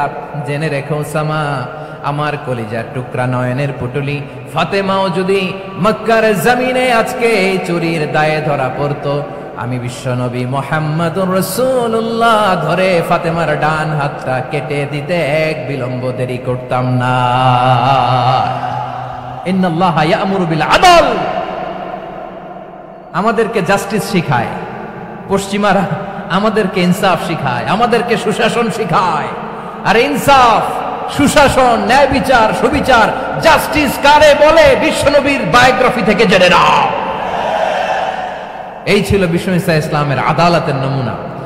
আপনি যদি সাইয়েদনা ওমর ফারুকের জীবনের দিকে তাকান, এমন কঠোর, এমন বীর সেনানী ছিলেন। সাইয়েদনা ওমর ফারুক যদি রাস্তার এই মাথা দিয়ে হাঁটা শুরু করতেন, শয়তান ওমর ফারুককে দেখলে ওই রাস্তা রেখে দিয়ে অন্য রাস্তা দিয়ে হাঁটতো। সুবহানাল্লাহ। ওমর ফারুক রাদিয়াল্লাহু তাআলা আনহু কি পার্সোনালিটি ছিল, কি পার্সোনালিটি! আমাদের এলাকায় ছোট বাচ্চারা রাতে ভাত খেতে চায় না, আমার মেয়েটাও খেতে চায় না। এই এটা দিব, ওইটা দিব, আজকে মাহফিলে আসার সময় বলে দিছে লিস্ট করে এটা এটা আনতে হবে। তো ছোট্ট বাচ্চাদের অনেক বায়না থাকে, ওরা রাতে খেতে চায় না। তো মায়েরা বিভিন্ন ভয় দেখায়, এই বাঘ আসবে, বাঘ আসবে খাও, এই ভূত আসবে, ভূত আসবে খাও। আপনারা কি বলেন চট্টগ্রামে? কি আসবে? হ্যাঁ, ভূত, ভূত, ভূত আসবে, বাঘ আসবে, খাও খাও খাও, তাড়াতাড়ি খাও। তো বাচ্চারা এগুলো শুনে ভয়ে খেতে শুরু করে। মদিনার জমিনেও একই ঘটনা ঘটতো। মদিনার ছোট্ট ছোট্ট সোনামণিরা খেতে চাইতো না। তো মায়েরা বলতো, হা হুয়া ইয়াতি উমর, হা হুয়া ইয়াতি উমর, ওই যে উমর আসতেছে, উমর। ওমরে ফারুকের কথা শুনলেই বাচ্চারা একেবারে ঠান্ডা। সুবহানাল্লাহ পড়বেন না? প্রভু তুমি বলেছ রাসূল দেবে না, বলনি দেবে না ওমর, বলনি দেবে না হামজা তারি, খালিদ বিজয় সমর। প্রভু তুমি বলেছ রাসূল দেবে না, বলনি দেবে না ওমর, বলনি দেবে না হামজা তারি, খালিদ বিজয় সমর। প্রভু তুমি বলেছ রাসূল দেবে না। আল্লাহু আকবার। ওমর ফারুক রাদিয়াল্লাহু তাআলা আনহু, ওনার কথা শুনলে গায়ের মধ্যে গুজবাম হয়, গায়ের পশমগুলো দাঁড়িয়ে যায়। সুবহানাল্লাহ বলেন। কি পার্সোনালিটি ছিল, কি ব্যক্তিত্ব ছিল! মুনাফিকরা ওমর ফারুককে জমের মতো ভয় পেতেন। শয়তান, ভূত শয়তান এই রাস্তা দিয়ে আসলে শয়তান অন্য রাস্তা দিয়ে হাঁটত। ওমরে ফারুক রাদিয়াল্লাহু তাআলা আনহুর জীবনে যদি দেখেন, তাহলে সেখানে আপনি আদালতের, ইনসাফের, সুশাসনের, জাস্টিসের নমুনা দেখতে পাবেন। কয়টা শুনবেন? সাইয়েদনা ওমরে ফারুকের রাদিয়াল্লাহু তাআলা আনহুর সন্তান আব্দুর রহমান মিশরে মদ খেয়ে মদ্যপ অবস্থায় ধরা পড়েছে। মদ খাওয়ার কারণে, মদ যদি কেউ পান করে আর যদি প্রমাণিত হয়, তার বিচার হলো 80 বেত। আওয়াজ করে বলেন কয় বেত? বাংলাদেশেও তো এই আইন আছে নাকি? বাংলাদেশে আছে? হ্যাঁ, মদ খাইলে 80 বেত, এই আইন বাংলাদেশে চালু হোক। আমরা চাই কি চাই না? চাই সবাই। এজন্যই তো ইসলাম ভাল লাগে না। ইসলামকে ভাল লাগে না। ইসলামকে আউট করে রাখতে পারলেই তো এরকম বড় বড় বোতল খাওয়া যায়। একেবারে সহজ, পানির মতো সহজ হিসাব, একেবারে সহজ। ওমরে ফারুক রাদিয়াল্লাহু তাআলা আনহুর ছেলে ভুল করে মদ পান করে ফেলেছিলেন। আব্দুর রহমান, ঘটনা ঘটেছে মিশরে। মিশরের গভর্নর তখন আমর ইবনে আস রাদিয়াল্লাহু তাআলা আনহু। আব্দুর রহমানের ভাই যে গভর্নরকে বলল, গভর্নর যদি একটু দয়া করেন, খলিফার ছেলে আমার ভাই আব্দুর রহমান মদ্যপ অবস্থায় ধরা পড়েছে, জনসম্মুখে যদি আপনি বেত্রাঘাত করেন আমাদের প্রেস্টিজ থাকে না, যদি 80 বেত আপনি মারেন আমার কোনো কথা নাই, কিন্তু ঘরের ভেতরে মারেন। আব্দুর রহমানের ভাইয়ের সুপারিশ শুনে সাইয়েদনা আমর ইবনে আস রাদিয়াল্লাহু তাআলা আনহু রাজি হয়ে গেলেন। ঘরের ভেতরে লোকচক্ষুর আড়ালে 80 বেত তিনি মানলেন। কিন্তু ঘটনাক্রমে এই কথা লুকিয়ে লুকিয়ে ঘরের ভেতরে 80 বেত মারার কথা সাইয়েদনা ওমর ফারুক মদিনা থেকে জানতে পারলেন। মদিনা থেকে তিনি ফরমান জারি করলেন, এই বিচার যেমনটি আমর ইবনে আস আদায় করেছে, এটা প্রকৃতপক্ষে আদায় হয় নাই। আসো সবাই মদিনায় আসো, আমর ইবনে আস মদিনায় আসো, আব্দুর রহমানও আসো, সবাই আসো, জনসম্মুখে এই বিচার কার্যকর করতে হবে। সাইয়েদনা ওমর ফারুক মসজিদে নববীর পিলারের মধ্যে নিজের ছেলেকে বাঁধলেন, আবার জনসম্মুখে 80টা বেত তার গায়ের মধ্যে মারলেন। মাজমুয়ে ফাতাওয়া ইবনে তাইমিয়া রাহিমাহুল্লাহ উনি এটা নকল করেছেন। এটা সবচেয়ে বিশুদ্ধ মত। আরো অনেক মত আছে, মারা গেছে কবরের উপর, ওগুলো বাদই দিলাম। কেমন খলিফা ছিলেন, কেমন খলিফা! পশ্চিমারা তোমরা জাস্টিস আমাদেরকে শেখাও, ইনসাফ কারে বলে, সুশাসন আমাদেরকে তোমরা শেখাও। ওমরে ফারুক রাদিয়াল্লাহু তাআলা আনহু ওইটাকে, ওই বিচারকে তিনি ধর্তব্য মনে করেন নাই। মদিনাতে এনে আবার জনসম্মুখে আবার 80 বেত মেরেছেন। মিশরে ওমরে ফারুক রাদিয়াল্লাহু তাআলা আনহু আমর ইবনে আসকে গভর্নর করে পাঠালেন। সেখানে আমর ইবনে আসের ছেলে একটা প্রতিযোগিতায় রানার আপ হয়েছে। এক মিশরি সেখানে চ্যাম্পিয়ন হয়েছে। রানার আপ বুঝতে পেরেছেন তো? রানার আপ সেকেন্ড হয়েছে, এক মিশরি হয়েছে চ্যাম্পিয়ন প্রথম। কিন্তু গভর্নরের ছেলে ও জিততে পারে নাই। ও রাগে ওই মিশরির গায়ের মধ্যে কয়েকটা লাঠি দিয়ে বাড়ি মেরেছে। মিশরি যে মদিনাতে ওমরে ফারুকের কাছে বিচার দিলেন, আপনার গভর্নরের ছেলে অন্যায়ভাবে আমার গায়ে হাত তুলেছে। সাইয়েদনা ওমরে ফারুক আবার ফরমান জারি করলেন, আসো মদিনাতে আসো। মিশরীকে ডাকলেন। ওই মিশরের গভর্নর আমর ইবনে আস রাদিয়াল্লাহু তাআলা আনহুকে ডাকলেন, তার ছেলেকেও ডাকলেন। সবাই বসে রইল। আমর ইবনে আস রাদিয়াল্লাহু তাআলা আনহু মাথা নিচু করে বসে আছেন, লজ্জায় কাচুমাচু। হায় হায়, আজকে আমার ছেলের কারণে আমিরুল মুমিনিন খলিফাতুল মুসলিমিন ওমরে ফারুকের কাছে আমি জনসম্মুখে লজ্জিত হচ্ছি। সাইয়েদনা ওমরে ফারুক বললেন, এই নাও লাঠি, গভর্নরের ছেলে তোমার মাথার মধ্যে যতগুলো বাড়ি মেরেছে, আজকে জনসম্মুখে তুমি অতগুলা বাড়ি মারো। মিশরি বলে, থাক, আপনি যে ডেকে আনছেন সবার সামনে এটা বলছেন, এতেই আমি খুশি। আল্লাহু আকবার! আপনার মহানুভবতা দেখে আমি খুশি, আর অপমানের দরকার নাই। ওমরে ফারুক বলে, না, খবরদার, এই কথা মিশরি তুমি বলো না, মারো, যতগুলা বাড়ি মেরেছে মারো। বাধ্য হয়ে মিশরি আমর ইবনে আসের সামনে ওনার কলিজার টুকরা সন্তানের মাথার মধ্যে বাড়ি মারতে আরম্ভ করলেন। ঠিক যতগুলা বাড়ি গভর্নরের ছেলে আমর ইবনে আসের ছেলে মিশরির গায়ে মেরেছিল, মাথায় মেরেছিল, মিশরি গুনে গুনে ততটা মারলেন। এই দৃশ্য দেখে ওমরে ফারুক রেগে মেগে আগুন, রাগের চোটে রাগ, সামলাতে না পেরে আর নিজেকে সামলাতে না পেরে মিশরীরে বললেন, ছেলেরে মারা শেষ হয়ে গেলে এবার বাবার টাক মাথার মধ্যে কয়েকটা বাড়ি মার। রাগের চোটে, আউট অফ অ্যাঙ্গার, রাগের চোটে, যে আমার পাঠানো গভর্নর আমর ইবনুল আস তার ছেলেকে কেন আদব তারবিয়া কেন শিক্ষা দিতে পারে না। ছেলেরে মারা হইলে এবার আমর ইবনুল আসের মাথার মধ্যে দুইটা মারো। এটা রাগে বলেছেন, এটা শাস্তি হিসেবে না। সুবহানাল্লাহ পড়ে। তোমরা আমাদেরকে সুশাসন শিখাও, আমাদেরকে সুশাসন শিখাও। বিশ্বনবী বলেন, আদাল এটা জানাতন বিষয় না, এটা দিয়েই মানবিক সমাজ গড়তে হবে। আল্লাহ তাআলা কিয়ামতের কঠিন ময়দানে, যেদিন স্বামী স্ত্রীকে চিনবে না, স্ত্রী স্বামীকে দেখে পালিয়ে যাবে, বন্ধু বন্ধুরে চিনবে না, পীর সাহেব মুরিদরে চিনবে না, মুরিদ পীর সাহেবরে চিনবে না, দলের কর্মী তার নেতারে চিনবে না, নেতা তার কর্মীরে চিনবে না, বন্ধু বন্ধুরে দেখে পালাবে। এই কঠিন মুহূর্তে সূর্যটা মাথার কাছে চলে আসবে, জমিনটা তামার জমিন হবে, আজকের জমিনের মতো নয়। মানুষ ঘর্মাক্ত, ক্লান্ত, শ্রান্ত মাথার মগজগুলো কানের ছিদ্র আর নাকের ছিদ্র দিয়ে বেয়ে বেয়ে পড়বে। বিশ্বনবী ফরমান, কিয়ামতের ওই কঠিন ময়দানে 7 শ্রেণীর ব্যক্তিকে রব্বুল আলামিন তার আরশের নিচে ছায়া দিবেন। তার মধ্যে প্রথম শ্রেণীর ব্যক্তি হলো ইমামুন আদিল। ইমামুন আদিল, ন্যায়পরায়ণ শাসক, যে ইনসাফের সাথে বিচার করে, যে জাস্টিস সমাজে সার্ভ করে, যে সুশাসন নিশ্চিত করে, ওই ইমামুন আদিল। আদিল শব্দটা বুঝছেন না? ইন্নাল্লাহা ইয়া'মুরু বিল আদল, পাইছেন? আদিল। 7 শ্রেণীর ব্যক্তিকে আল্লাহ তাআলা সুশীতল আরশের নিচে ছায়া দিবেন, যেদিন তার দেয়া ছায়া ছাড়া কোনো ছায়া থাকবে না। এর প্রথম হচ্ছে ইমামুন আদিল, ন্যায়পরায়ণ শাসক। চিল্লায় বলেন সুবহানাল্লাহ।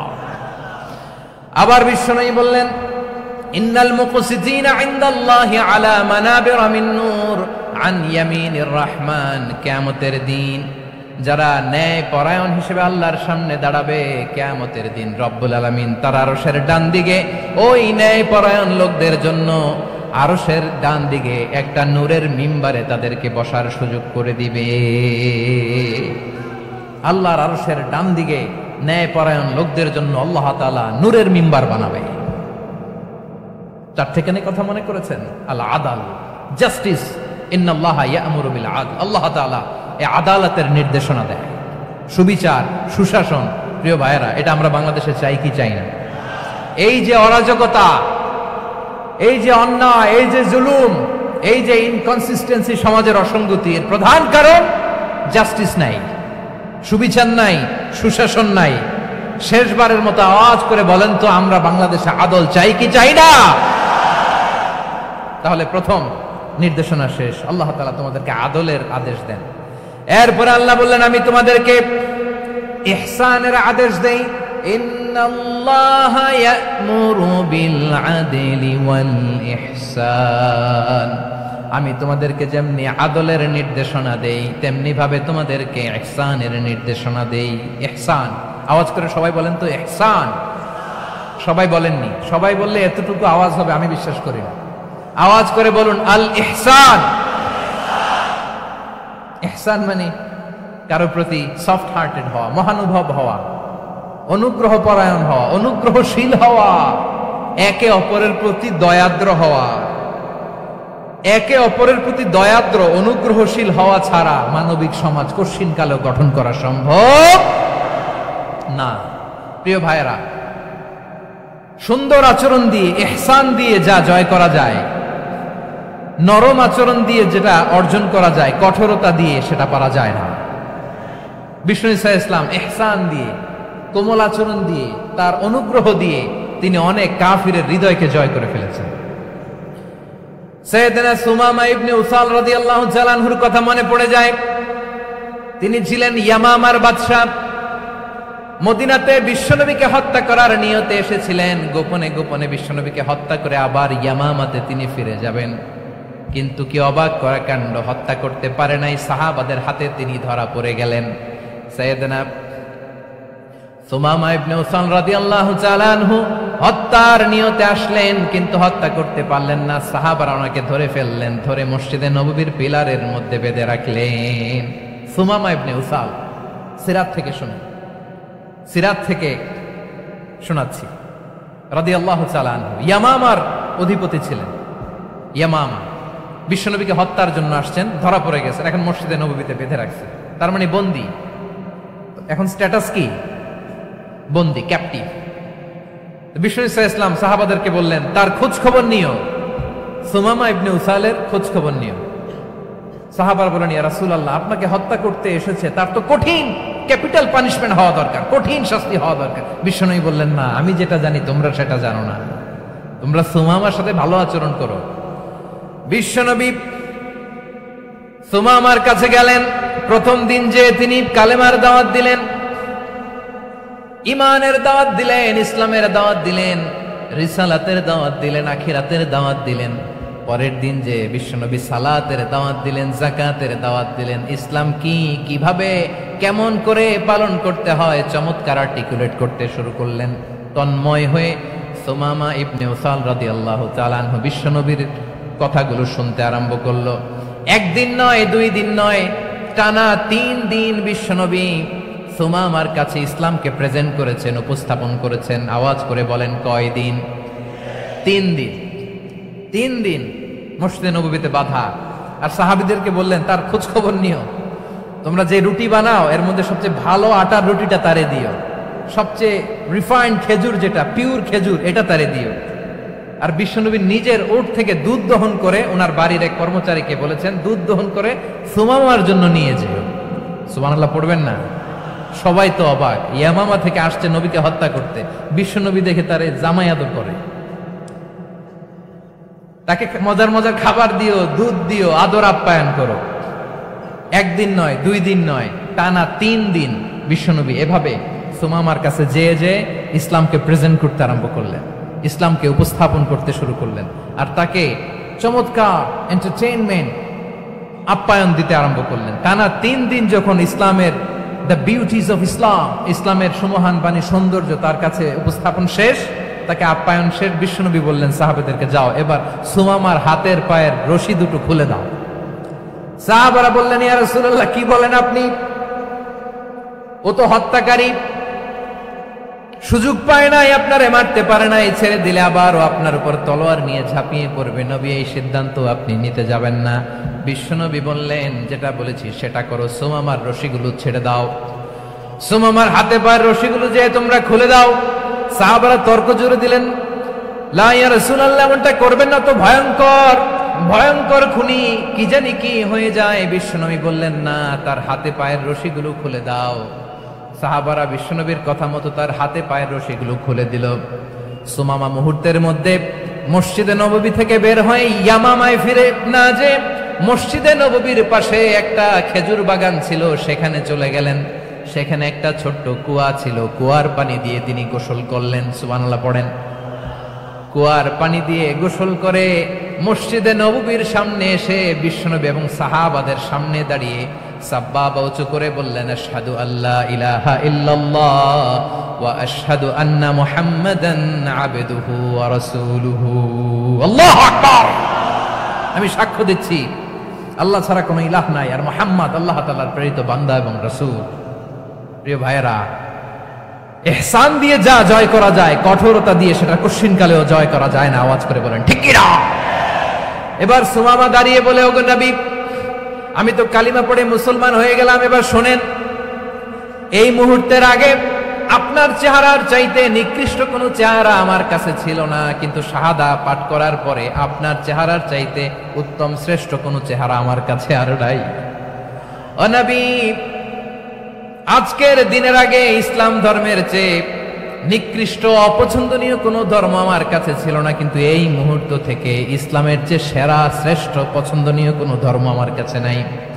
নবী গো, আজকের দিনের আগে মদিনার চাইতে অপছন্দনীয় নিকৃষ্ট কোনো শহর আমার কাছে ছিল না, কিন্তু এই মুহূর্তের পর থেকে মদিনার চাইতে কোনো শ্রেষ্ঠ শহর আমার জানা নাই।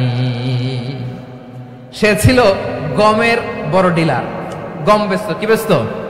তার গম কিনে মক্কার লোকেরা রুটি খাইতো। সে ঘোষণা দিল, আজকে থেকে মক্কাবাসীদের জন্য সব গম আমি হারাম করে দিলাম, মক্কাবাসী এখন না খেয়ে মরে। সুবহানাল্লাহ পড়বেন না? মক্কাবাসী বিশ্বনবীর কাছে আসলেন, এসে বললেন, মুহাম্মদ আমরা তো তোমার ভাই, তোমার চাচা, তোমার ভাতিজা, তোমার আত্মীয়, তুমি সুমামারে বলো সে যেন আবার গমের সাপ্লাই মক্কার জন্য অনুমতি দিয়ে দেয়। বিশ্বনবীর অনুমতি ক্রমে সুমামা আবার মক্কাতে গম পাঠাতে শুরু করলো। পড়েন সুবহানাল্লাহ। ইহসান, ইহসান দিয়ে আপনি যেটা জয় করতে পারবেন, you can win the heart of your enemies. ইহসান দিয়ে আপনি আপনার শত্রুর হৃদয়কে জয় করতে পারবেন। আওয়াজ করে বলেন ঠিক কিনা? এজন্য আল্লাহ বললেন, ওয়ানফিকু ফি সাবিলিল্লাহি ওয়ালা তুলকু বিআইদিকুম ইলাত তাহলুকাহ ওয়া আহসিনু ইন্নাল্লাহা ইউহিব্বুল মুহসিনিন। তোমরা আল্লাহর রাস্তায় দান করবে আর নিজেরা নিজেদেরকে ধ্বংসের হাতে ঠেলে দিও না। তোমরা একে অপরের প্রতি ইহসান করবে, কারণ ইহসানকারীদেরকে আল্লাহ বড্ড ভালোবাসেন। সুবহানাল্লাহ পড়েন।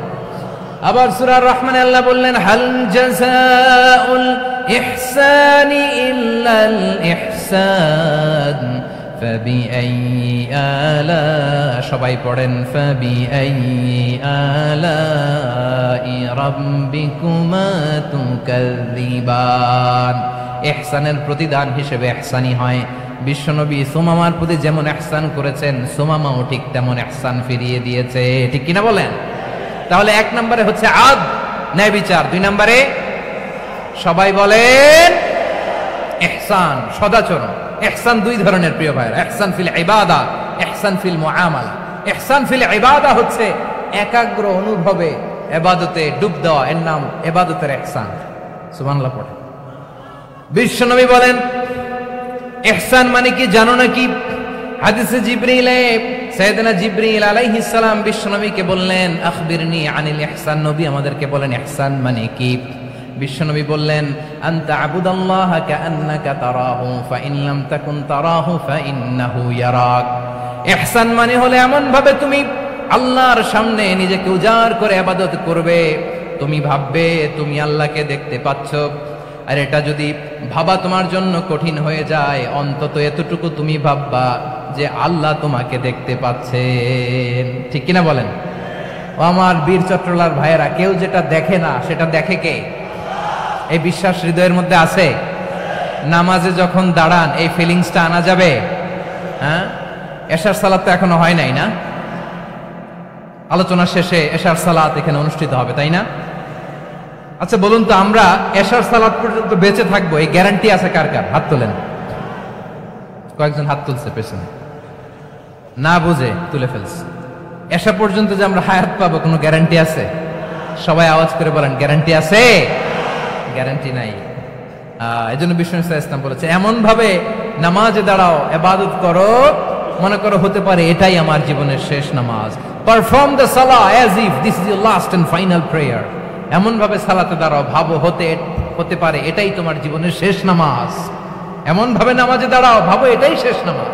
তাহলে নামাজে একাগ্রতা বাড়ায় দিবে কে?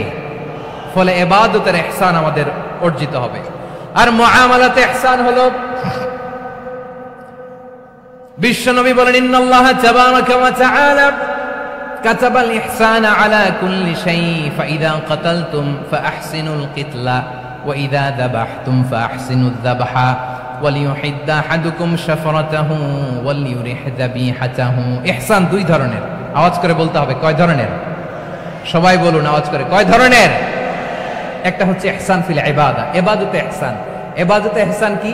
একাগ্র অনুভব দিয়ে ইবাদত করা, মন প্রাণ দিয়ে ইবাদত করা। আর মুআমালাতে ইহসান কি? সব কাজে, দৈনন্দিন কাজে, কর্মে, সামাজিক অ্যাক্টিভিটিতে কোমলতা প্রদর্শন করা, অনুগ্রহের সাথে সবকিছু করা। আল্লাহ তাআলা ইন্নাল্লাহা তাবারাকা ওয়া তাআলা কাতাবাল ইহসানা আলা কুল্লি শাই, তিনি সব কিছুর ব্যাপারে ইহসানকে আবশ্যক করেছেন। সবকিছু, মুমিনের সব কাজে ইহসানের পরশ থাকবে। ওয়া ইযা কাতালতুম ফাহসিনুল কিতলা, বিষ্ণুই বলেন তুমি যখন কাউকে হত্যা করো ইহসানের সাথে করো। সুবহানাল্লাহ পড়বেন না? যখন হত্যা করো তখনও ইহসানের সাথে। আচ্ছা হত্যা করবো আবার ইহসান আসবে করতে করে, তো মেরেই ফেলবো আমি।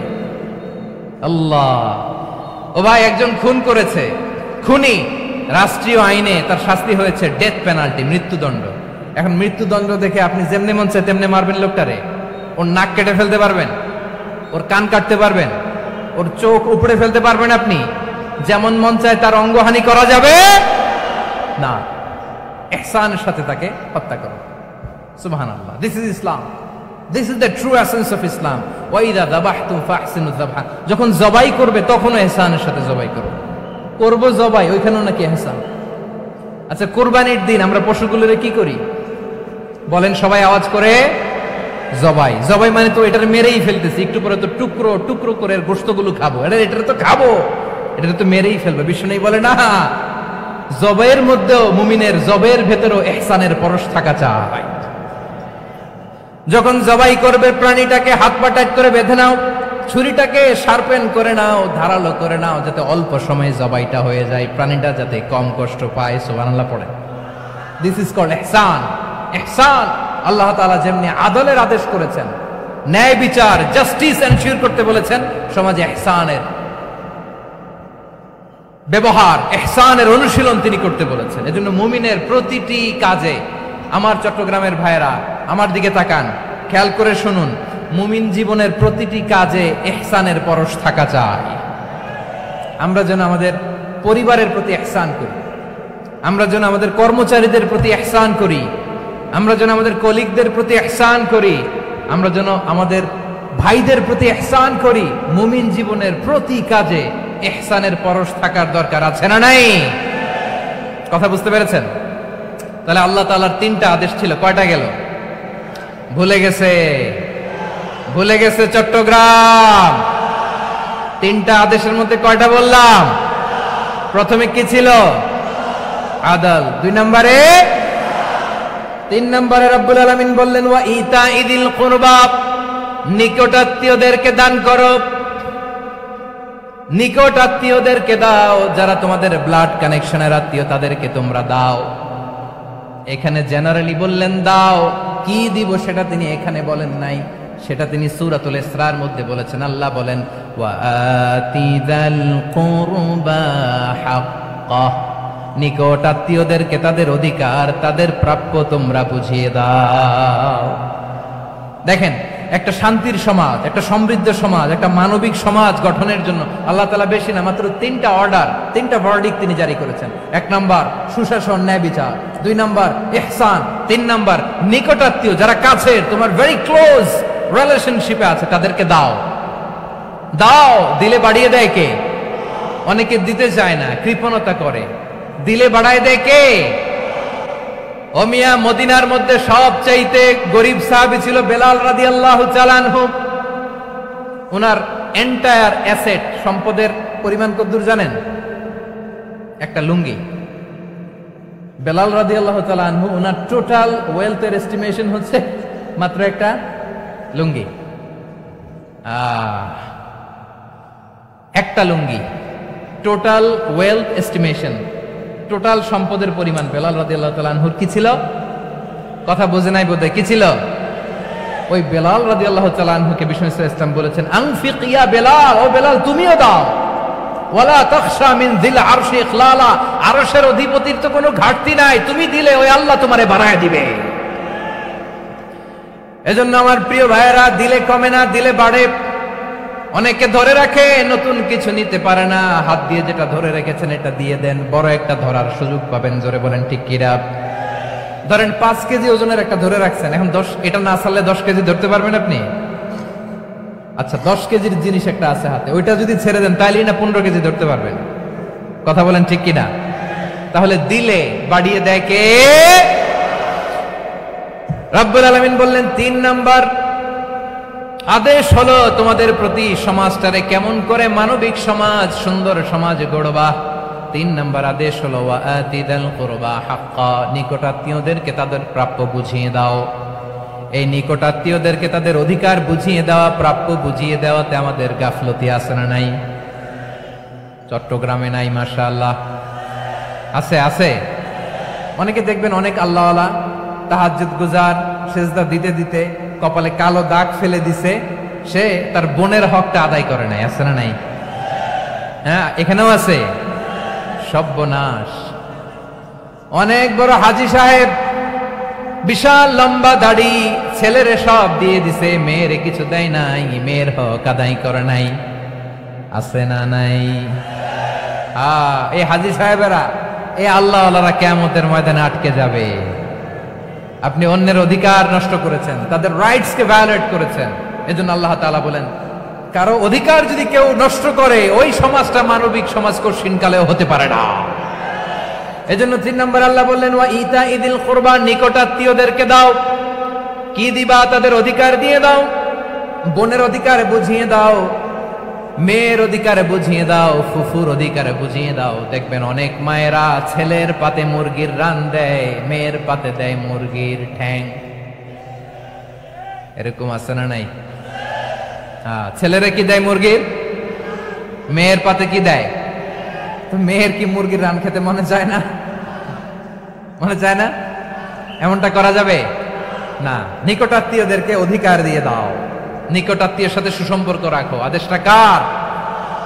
এজন্য প্রিয় ভাইয়েরা, জীবনে যদি বারাকা অর্জন করতে চান, নিকটাত্মীয়দের সাথে সুসম্পর্ক রাখতে হবে, তাদের জন্য উপহার পাঠাতে হবে। বিশ্বনবী বলেন, লা ইয়াদখুলুল জান্নাতা কাতে, যে ব্যক্তি আত্মীয়তার সম্পর্ককে ছিন্ন করে দেয়, সে কঠিনকালেও আল্লাহর জান্নাতে ঢুকবে না।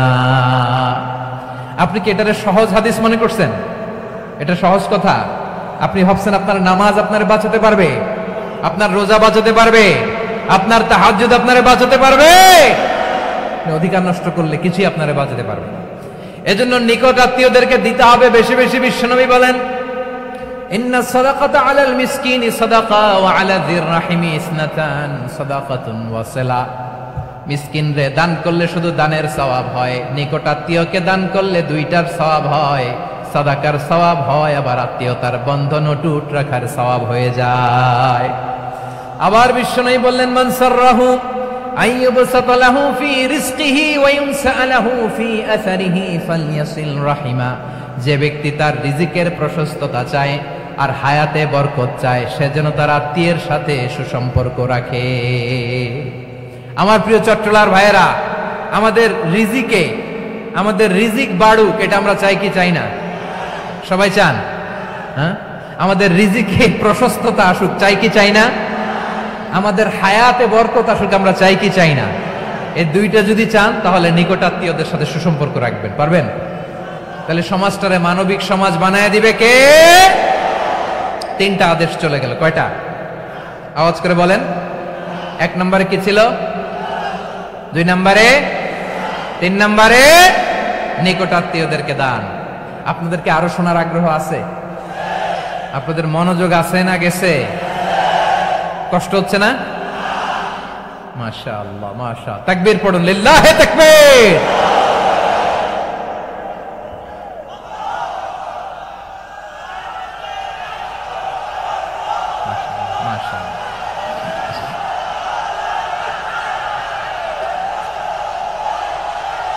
আমার প্রিয় ভাইয়েরা, আল্লাহ তাআলা 3টা জিনিসের যেমনি আদেশ করেছেন, অনুরূপভাবে 3টা বিষয় তিনি বারণ করেছেন, নিষেধ করেছেন। ওগুলোর কাছেও যাওয়া যাবে।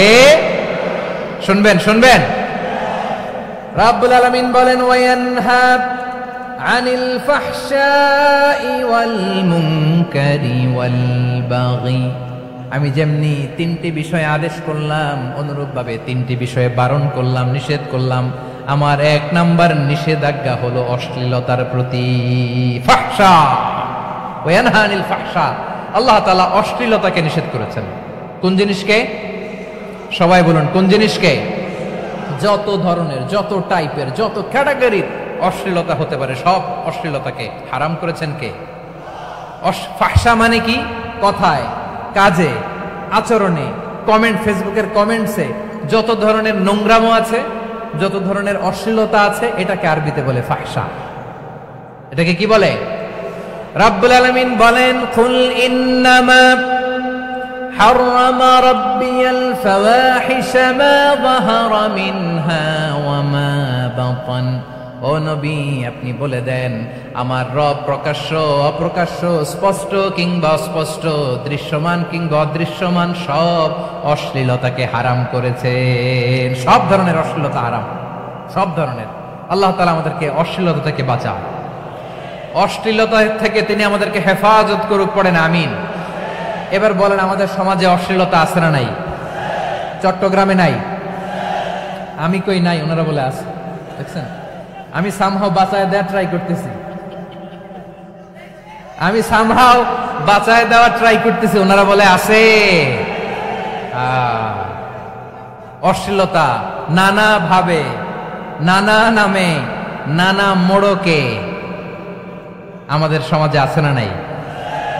সংস্কৃতির নামে, ফ্যাশনের নামে, বিনোদনের নামে, উপন্যাসের নামে, কনসার্টের নামে অশ্লীলতা আছে না নাই? আপনি দেখেছেন কনসার্টগুলোর অবস্থা? এই যে আতিফ আসলাম যে আসছে আমাদের দেশে, তারপর কে কে আসছে, আমাদের তরুণ তরুণীরা, আমাদের যুবক যুবতীরা, আমাদের জেনজিরা, কি অবস্থা ওইখানে? হ্যাঁ, কি অবস্থা? কে বাঁচাবে ওদের? কে রক্ষা করবে ওদের ইমানের, ওদের চরিত্রের হেফাজতের গ্যারান্টি কে দিবে? কনসার্টের নামে অশ্লীলতা আছে না নাই? ছেলে মেয়ে একে অপরকে জড়ায় ধরতেছে, একে অপরকে চুমো খাচ্ছে, প্রকাশ্যে দিবালোকে গণমানুষের সামনে। আল্লাহ তাআলা এই অশ্লীলতা থেকে আমাদেরকে বেঁচে থাকতে বলেছেন, বেঁচে থাকতে বলেছেন। রূপালী জগতের নামে অশ্লীলতা আছে না নাই? এই টার্মটা আপনারা জানেন না? রূপালী জগৎ কি জগৎ? আসলে কি রূপালী জগৎ না অন্ধকার জগৎ? আমার বোনেরা, আপনাদেরকে যে কি বলে তারা বুঝায়, রূপালী জগৎ শুনেই আপনি ভরকে যাবেন না। রূপালী জগতে যে নারী যত বেশি উলঙ্গ, সে নাকি তত বেশি সাহসী।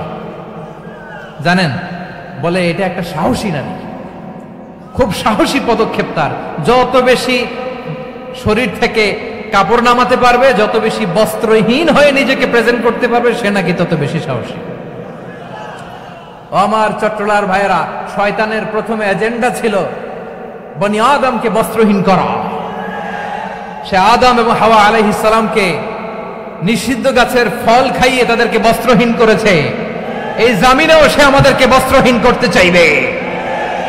এই রূপালী জগতের নামে তারা এটা করে। আমার প্রিয় বোনেরা, আপনি জানেন না আপনার দাম কত। ওরা আপনাদেরকে বিজ্ঞাপনের সস্তা পণ্য বানাতে চায়। ওরা আপনাদেরকে ওদের ভোগের লিপসার টুলস বানাতে চায়। ওরা আপনাদেরকে দিয়ে ওদের খায়েশ পূরণ করতে চায়। এটা আপনাদের জন্য মোটেও ডিগনিটি নয়, এটা আপনাদের জন্য সম্মান নয়। আপনার সম্মান শালীনতায়, আপনার সম্মান হেজাবে, আপনার সম্মান ভদ্রতায়, আপনার সম্মান আপনার ডিসেন্ট পোশাকে। পোশাক বলে দেয় এই নারীটা ভদ্র না অভদ্র। পোশাক বলে দেয় এই মেয়েটা কোন ঘরের মেয়ে। আওয়াজ করে বলেন ঠিক কিনা? আপনি জানেন না, আপনারা সস্তা পণ্য বানায়, ভোগের পণ্য, বিলবোর্ডে আপনাকে উলঙ্গ করে উপস্থাপন করে। এই অশ্লীলতার সাথে ইসলামের কোনো সম্পর্ক। এজন্য আল্লাহ বলেন, আমি অশ্লীলতাকে হারাম করেছি। অশ্লীলতাকে হারাম করার প্রথম কারণ হলো এর মাধ্যমে মানবতাকে অপমানিত করা হয়। কারণ মানুষের সম্মান মানুষের পোশাকে। মানুষ যখন পোশাকহীন হয়ে যায়, বস্ত্রহীন হয়ে যায়, তার সম্মান কমে যায়, ঠিক কিনা? অশ্লীলতাকে হারাম করার প্রথম কারণ হচ্ছে মানুষ মানুষকে অপমান করে। একটা নারী, সে তো সম্মানিত। নারী যে কত সম্মানিত, নারীরা এটা বুঝেই নাই।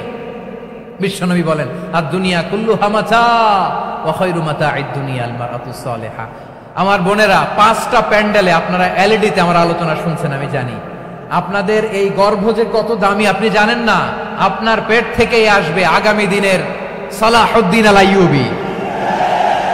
আপনার পেট থেকেই আসবে অনাগত দিনের ইমাম মাহদী আল মুনতাযর। আপনার পেট থেকেই আসবে অনাগত দিনের ফয়সাল, ওয়াসিম, মুগ্ধ, আবু সাইদের মতো বীর যোদ্ধা।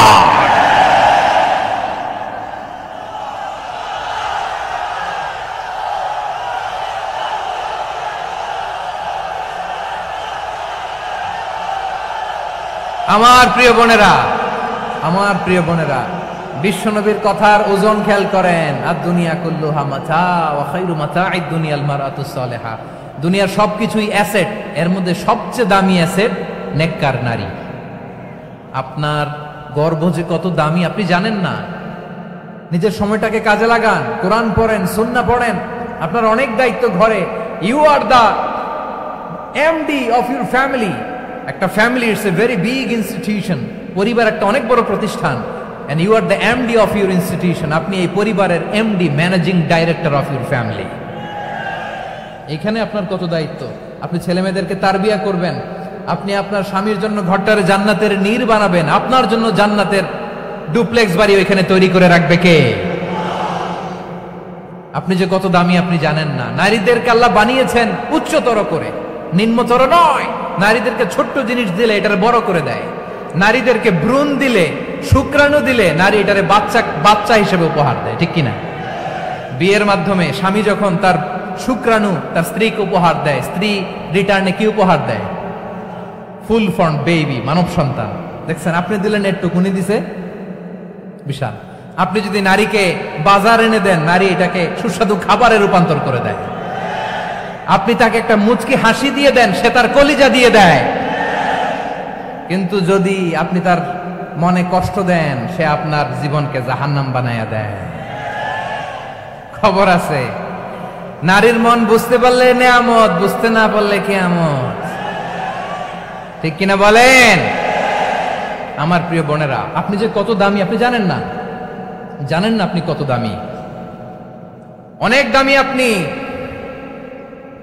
আপনাদেরকে যেন ভোগের সস্তা পণ্য বানাতে না পারে, আপনাদেরকে সচেতন থাকতে হবে, সজাগ থাকতে হবে, কনসার্ন থাকতে হবে। শয়তানের ওই হাতছানির দিকে আর নজর দেওয়া যাবে না। তাহলে কেন আল্লাহ তাআলা এই ফাহশা, অশ্লীলতাকে হারাম করলেন? এক নাম্বার, এতে হিউম্যান ডিগনিটি কমে। দুই নাম্বার, এতে মানুষের অধিকার নষ্ট হয়। আপনি বিয়ে করেছেন, এরে পরকিয়া করেন, ওর সাথে এরকম আছে না নাই?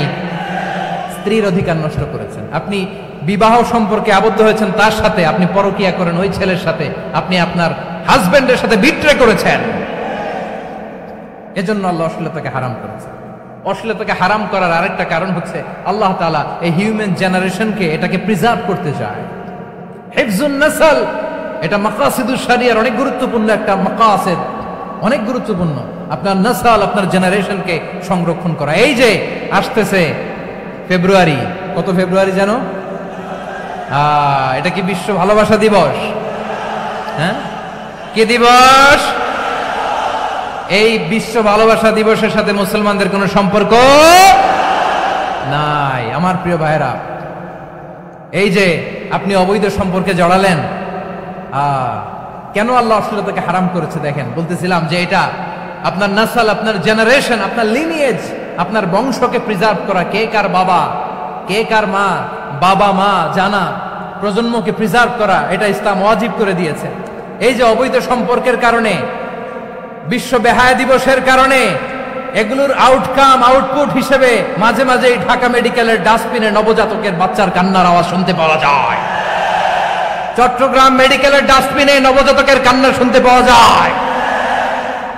বীর চট্টলার মুসলমানেরা বুঝতে পারলে আওয়াজ করে বলেন, এই যে চট্টগ্রাম মেডিকেলে যে নবজাতকটা পাওয়া গেল, ওর বাবাকে আমাকে বলেন, ওর বাবাকে, ওর মাকে, ও কোন ফ্যামিলির সন্তান কেউ জানে?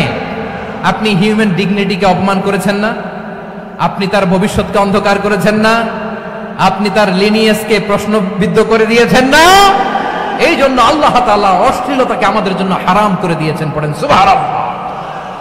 এই জন্য রাব্বুল আলামিন বলেন, কুল ইন্নামা হারামা রাব্বিয়াল ফাওয়াহিশা মা যাহারা মিনহা ওয়া মা বাতান। প্রকাশ্য অপ্রকাশ্য সব অশ্লীলতাকে হারাম ঘোষণা করে দিয়েছে কে? আবার দুনিয়ার বুকে যারা অশ্লীলতার প্রসার করে তাদের জন্য শাস্তি মজুদ রেখেছে কে? রব্বুল আলামিন বলেন, ইন্নাল্লাযীনা ইউহিব্বুনা আন তাশিআল ফাহিশাতু ফিল্লাযীনা আমানু লাহুম আযাবুন আলীমুন ফিদ দুনিয়া ওয়াল আখিরাতি ওয়াল্লাহু ইয়ালামু ওয়া আনতুম লা তা'লামুন। নিশ্চয়ই যারা বিশ্বাসীদের মাঝে অশ্লীলতার প্রচার প্রসার করতে চায় তাদের জন্য আমি মর্মন্তুদ শাস্তি প্রস্তুত করে রেখেছি, দুনিয়াতেও রেখেছি, আখিরাতেও রেখেছি। ঘোষণাটা কার? যারা এই নাটকের নামে, সিনেমার নামে, রূপালী জগতের নামে, মুভির নামে, ওটিটি প্ল্যাটফর্মের নামে আমার সমাজে অশ্লীলতা ছড়াতে চায় তাদের জন্য কঠিন মর্মন্তুদ শাস্তি মজুদ রেখে দিয়েছে কে? ও আমার বোনেরা, এখনো আপনি জাগবেন না? এখনো আপনার চিন্তার দুয়ারে এখনো নাড়া পড়ে নাই? ওরা আপনাকে উলঙ্গ বানাতে চায়, ওরা আপনাকে আইটেম গার্ল বানাতে চায়। এজন্য ইসলাম অশ্লীলতাকে হারাম করেছে। হারাম। ইসলাম বলেছে যোজন যোজন দূরে থাকো, ওরা বলে না কাছে আসো, কাছে আসার গল্প, ক্লোজ আপ ওয়ান, কাছে আসার গল্প আছে না নাই? চট্টগ্রামে তো এগুলো নাই মাশাআল্লাহ। হ্যাঁ, এখানেও আছে ক্লোজ আপ ওয়ান, কাছে আসার গল্প। আল্লাহ বলেন ওয়ালা তাকরাবুজ জিনা, কাছেও এসো না, জিনা থেকে যোজন যোজন কিলো দূরে থাকো, ওরা বলে কাছে আসার গল্প। আমার বীর চট্টলার ভাইয়েরা, কাছে আসতে হলে আমরা কোরআনের কাছে আসব, কাছে আসতে হলে নবীর কাছে আসব, কাছে আসার গল্প হবে আমার রবের কাছে আসার গল্প। চিল্লায় বলো ঠিক কিনা?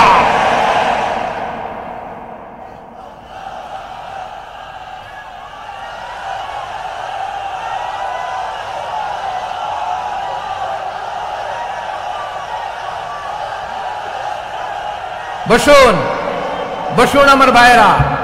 তাহলে অশ্লীলতার সাথে আমাদের কোনো সম্পর্ক? সবাই বলতে পারেননি, আওয়াজ করে বলুন, অশ্লীলতার সাথে আমাদের কোনো সম্পর্ক? আমরা এই সমস্ত ক্লোজ আপ ওয়ান, কাছে আসার গল্পের প্রোগ্রামে যাব? আমরা কোন ধরনের অশ্লীল কন্টেন্ট সোশ্যাল মিডিয়ায়, টিভিতে দেখব? কি যুগ যে আমরা কাটাচ্ছি আপনি কল্পনা করতে পারবেন না। পর্ন ইন্ডাস্ট্রি, নারী পুরুষের বস্ত্রহীন যুগল দৃশ্য, এটাকে দিয়ে ওরা কোটি ডলারের ইন্ডাস্ট্রি বানিয়েছে। পুরো মানব ইতিহাসে এরকম জঘন্য সময় মানব ইতিহাস পার করে নাই। পর্ন এটা ইন্ডাস্ট্রি হয়ে গেছে। আমাদের এই যুবকগুলো, জেনজিগুলো, ওদের চরিত্র বাঁচাবে কি করে? কেমন করে হেফাজত করবে ওদের এই মূল্যবান চরিত্র? আমার প্রিয় ভাইরা, এই অশ্লীলতার দ্য লেটেস্ট ভার্সন হচ্ছে LGBTQ, শরীফ থেকে শরীফা।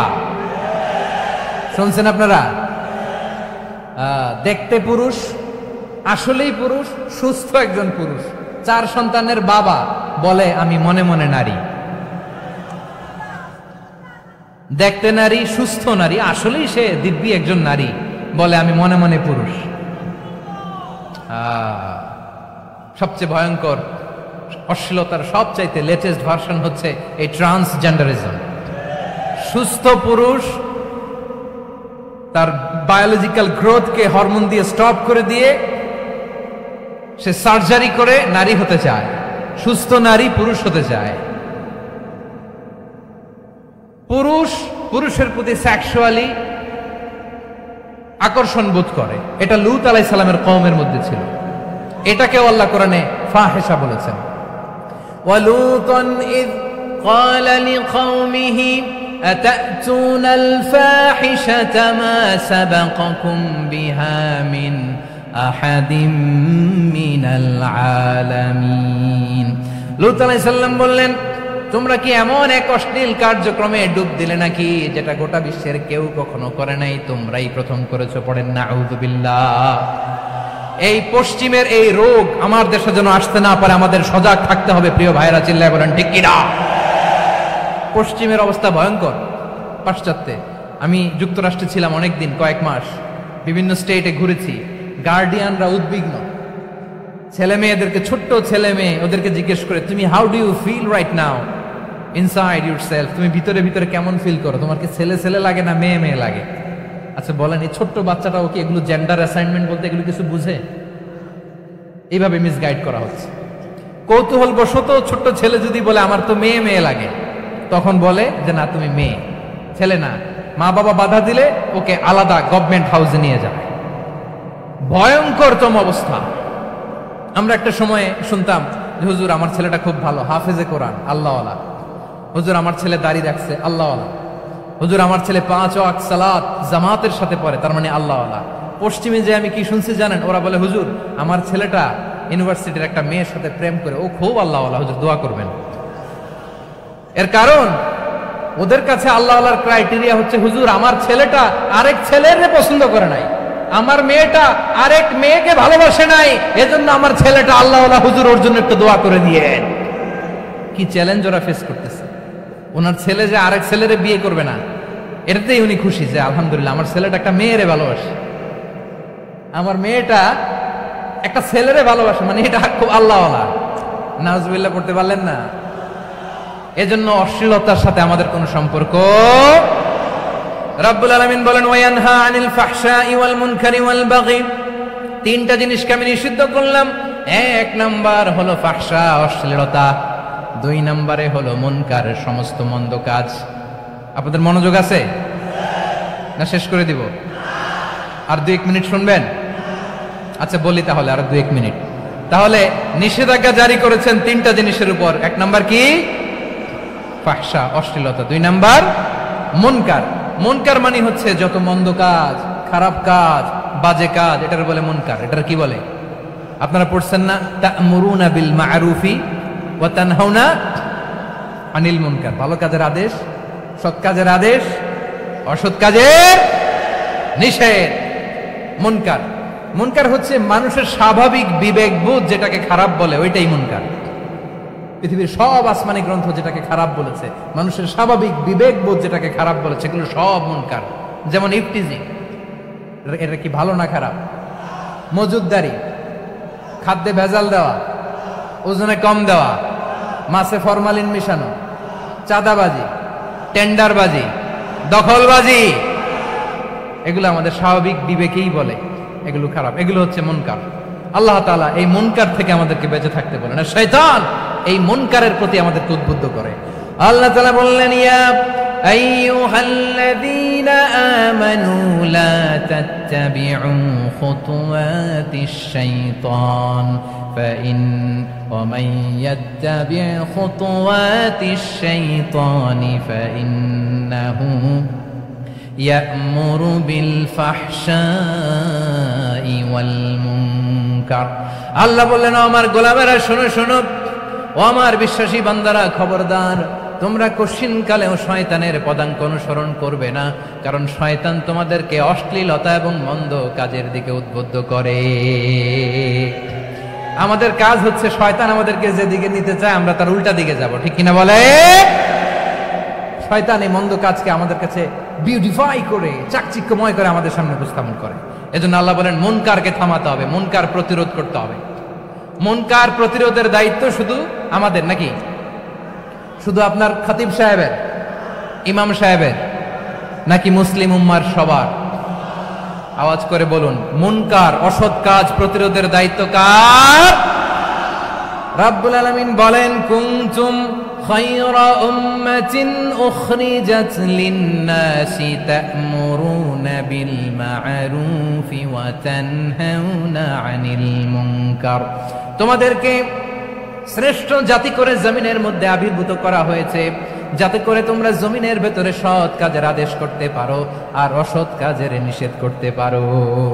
উম্মা কুনতুম খায়রা, তাহলে গোটা উম্মার দায়িত্ব, এটা বুঝতে পারছেন তো? আচ্ছা আরো নিচে আসেন। এরপরে আল্লাহ বললেন শুধু উম্মা না, এই জমিনের রাজত্ব আমি যাদের হাতে দেই, এই জমিনের মালিক আমি যাদেরকে বানিয়ে দেই, যাদেরকে আমি সরকারের দায়িত্ব দেই, তাদেরকেও মুনকার প্রতিরোধের দায়িত্ব দিয়েছে কে? আল্লাহ বলেন যারা ক্ষমতার মসনদে বসেছে তাদেরকে 4 দফা কর্মসূচি আমি আল্লাহ দিলাম। আওয়াজ করে বলেন কয় দফা? আল্লাহ বলেন আল্লাযীনা ইম্মাক্কান্নাহুম ফিল আরদি আকামুস সালাতা ওয়া আতাউয যাকাতা ওয়া আমারু বিল মা'রুফি ওয়া নাহাউ আনিল মুনকার ওয়ালিল্লাহি আকিবাতুল উমুর। যারা এই জমিনের উত্তরাধিকার হয়েছে তারা 4 দফা কর্মসূচি নিয়ে সামনে আগাবা। সালাত কায়েম করবা, যাকাত আদায় করবা, সৎ কাজের আদেশ দিবা, অসৎ কাজ থেকে মুনকার প্রতিরোধ করবা। আদেশটা কার? আমার প্রিয় চট্টলার ভাইরা, পুরো উম্মার দায়িত্ব মুনকার প্রতিরোধ করা, সরকার প্রধানের দায়িত্ব মুনকার প্রতিরোধ করা। এরপর আল্লাহ বলেন প্রতিটা ফ্যামিলির যিনি প্রধান সিইও বাবা, প্রত্যেক বাবারও দায়িত্ব এই মুনকার প্রতিরোধ করা। আওয়াজ করে বলেন ঠিক কিনা? যেমনটি সাইয়েদনা লুকমান আলাইহিস সালাম ওনার কলিজার টুকরা সন্তানকে আদেশ করেছেন, ইয়া বুনাইয়া আকিমিস সালাতা ওয়া'মুর বিল মা'রুফি ওয়ানহা আনিল মুনকার। পড়েন সুবহানাল্লাহ। বাবা ছেলেকে সবক দিচ্ছে। কে সবক দিচ্ছে? কাকে? লুকমান আলাইহিস সালাম ছেলেকে বলতেছে, ওরে আমার কলিজার টুকরা সন্তান, ওরে আমার বাছা, নামাজ কায়েম করবা, সৎ কাজের আদেশ দিবা, আর মুনকার প্রতিরোধ করবা, অসৎ কাজ, সমাজ থেকে খারাপ কাজকে ঝেঁটে বিদায় করে দিবা। তাহলে দেখেন আমি স্টেপ বাই স্টেপ নামলাম। পুরা উম্মার দায়িত্ব, জমিনের উত্তরাধিকারী আল্লাহ যাদেরকে বানিয়েছেন সরকার, তাদের দায়িত্ব, প্রতিটি ফ্যামিলির প্রধানের দায়িত্ব। এরপরে বিশ্বনবী বলেন সচেতন প্রতিটি মুসলিমের দায়িত্ব সমাজ থেকে মুনকারকে উৎখাত করা। বিশ্বনবী বলেছেন, মান রাআ মিনকুম মুনকারান ফালিয়ুগাইয়িরহু বিয়াদিহি ফাইন লাম ইয়াস্তাতি ফাবিলিসানিহি ওয়া ইন লাম ইয়াস্তাতি ফাবিকলবিহি ওয়া যালিকা আযআফুল ঈমান। সমাজে যে মুনকার দেখবে, খারাপ কাজ দেখবে, সে যেন হাত দিয়ে সেটাকে থামায়। কি দিয়ে? আপনাদের তো হাত নাই না? হাত আছে, হাত আছে। ওরা যেই হাত দিয়ে অন্যায় করে ওইটা প্রতিরোধের জন্য আমাদেরও হাত আছে না নাই? থামাতে হবে, থামাতে হবে।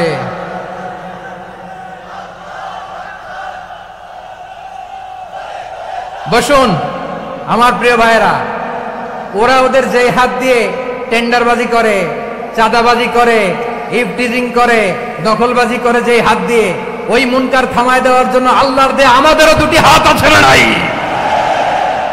আমাদেরও হাত আছে।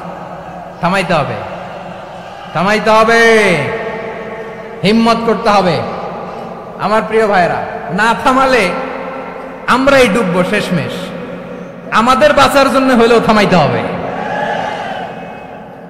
রব্বুল আলামিন বলেন, ওয়াত্তাকু ফিতনাতাল লা তুসিবান্নাল্লাযীনা যালামু মিনকুম খাসসা। ও আমার গোলামেরা, ওই আযাবকে ভয় করো যে আযাব যখন আমি জমিনের বুকে পাঠাই শুধু জালেমদেরকেই মারি না, আলেমদেরকেও মারি।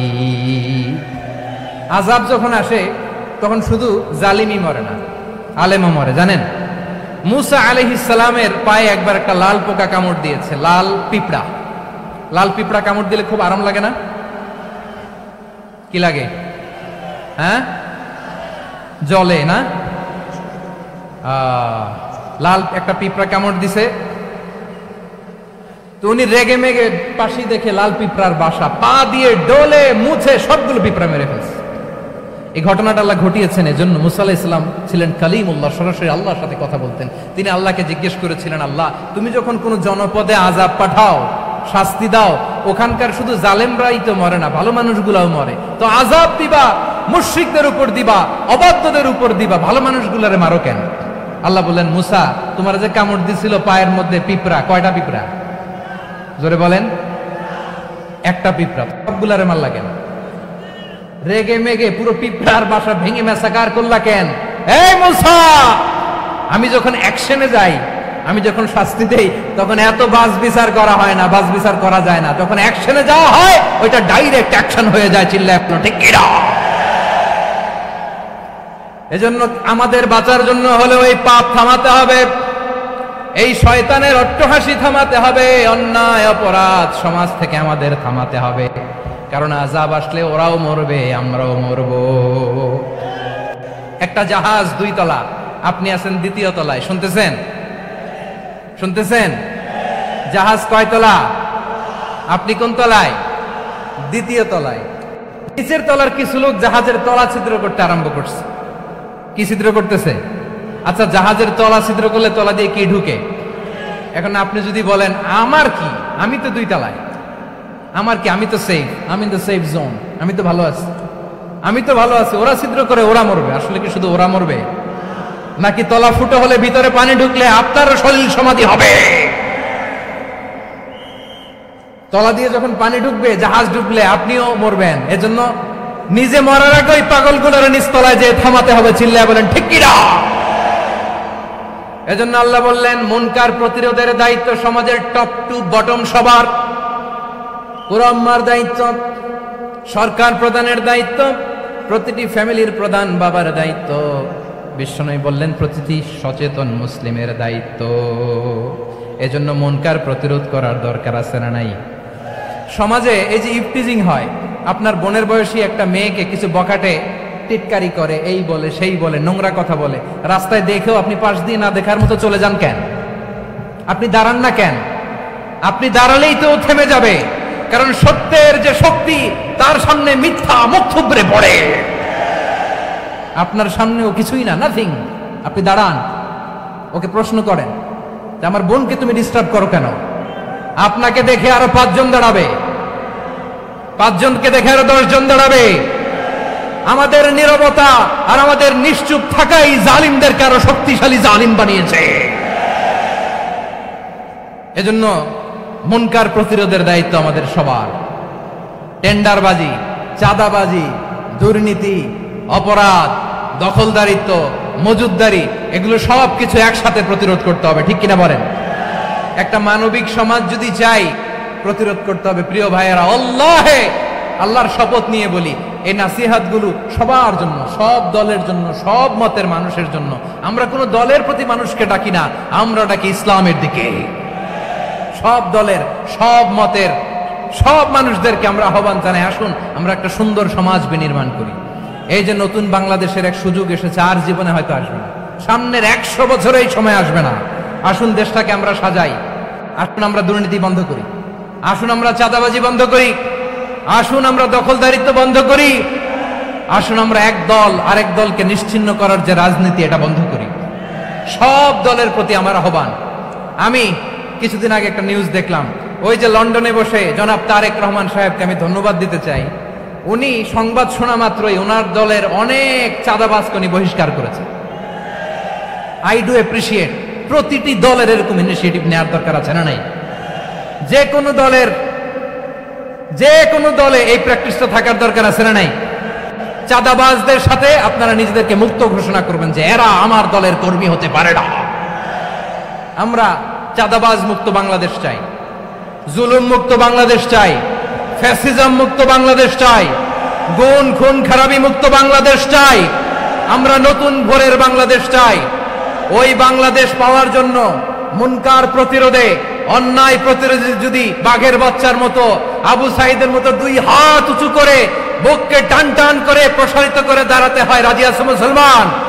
কারা কারা রাজি? আল্লাহকে হাত দেখিয়ে প্রতিজ্ঞা করো।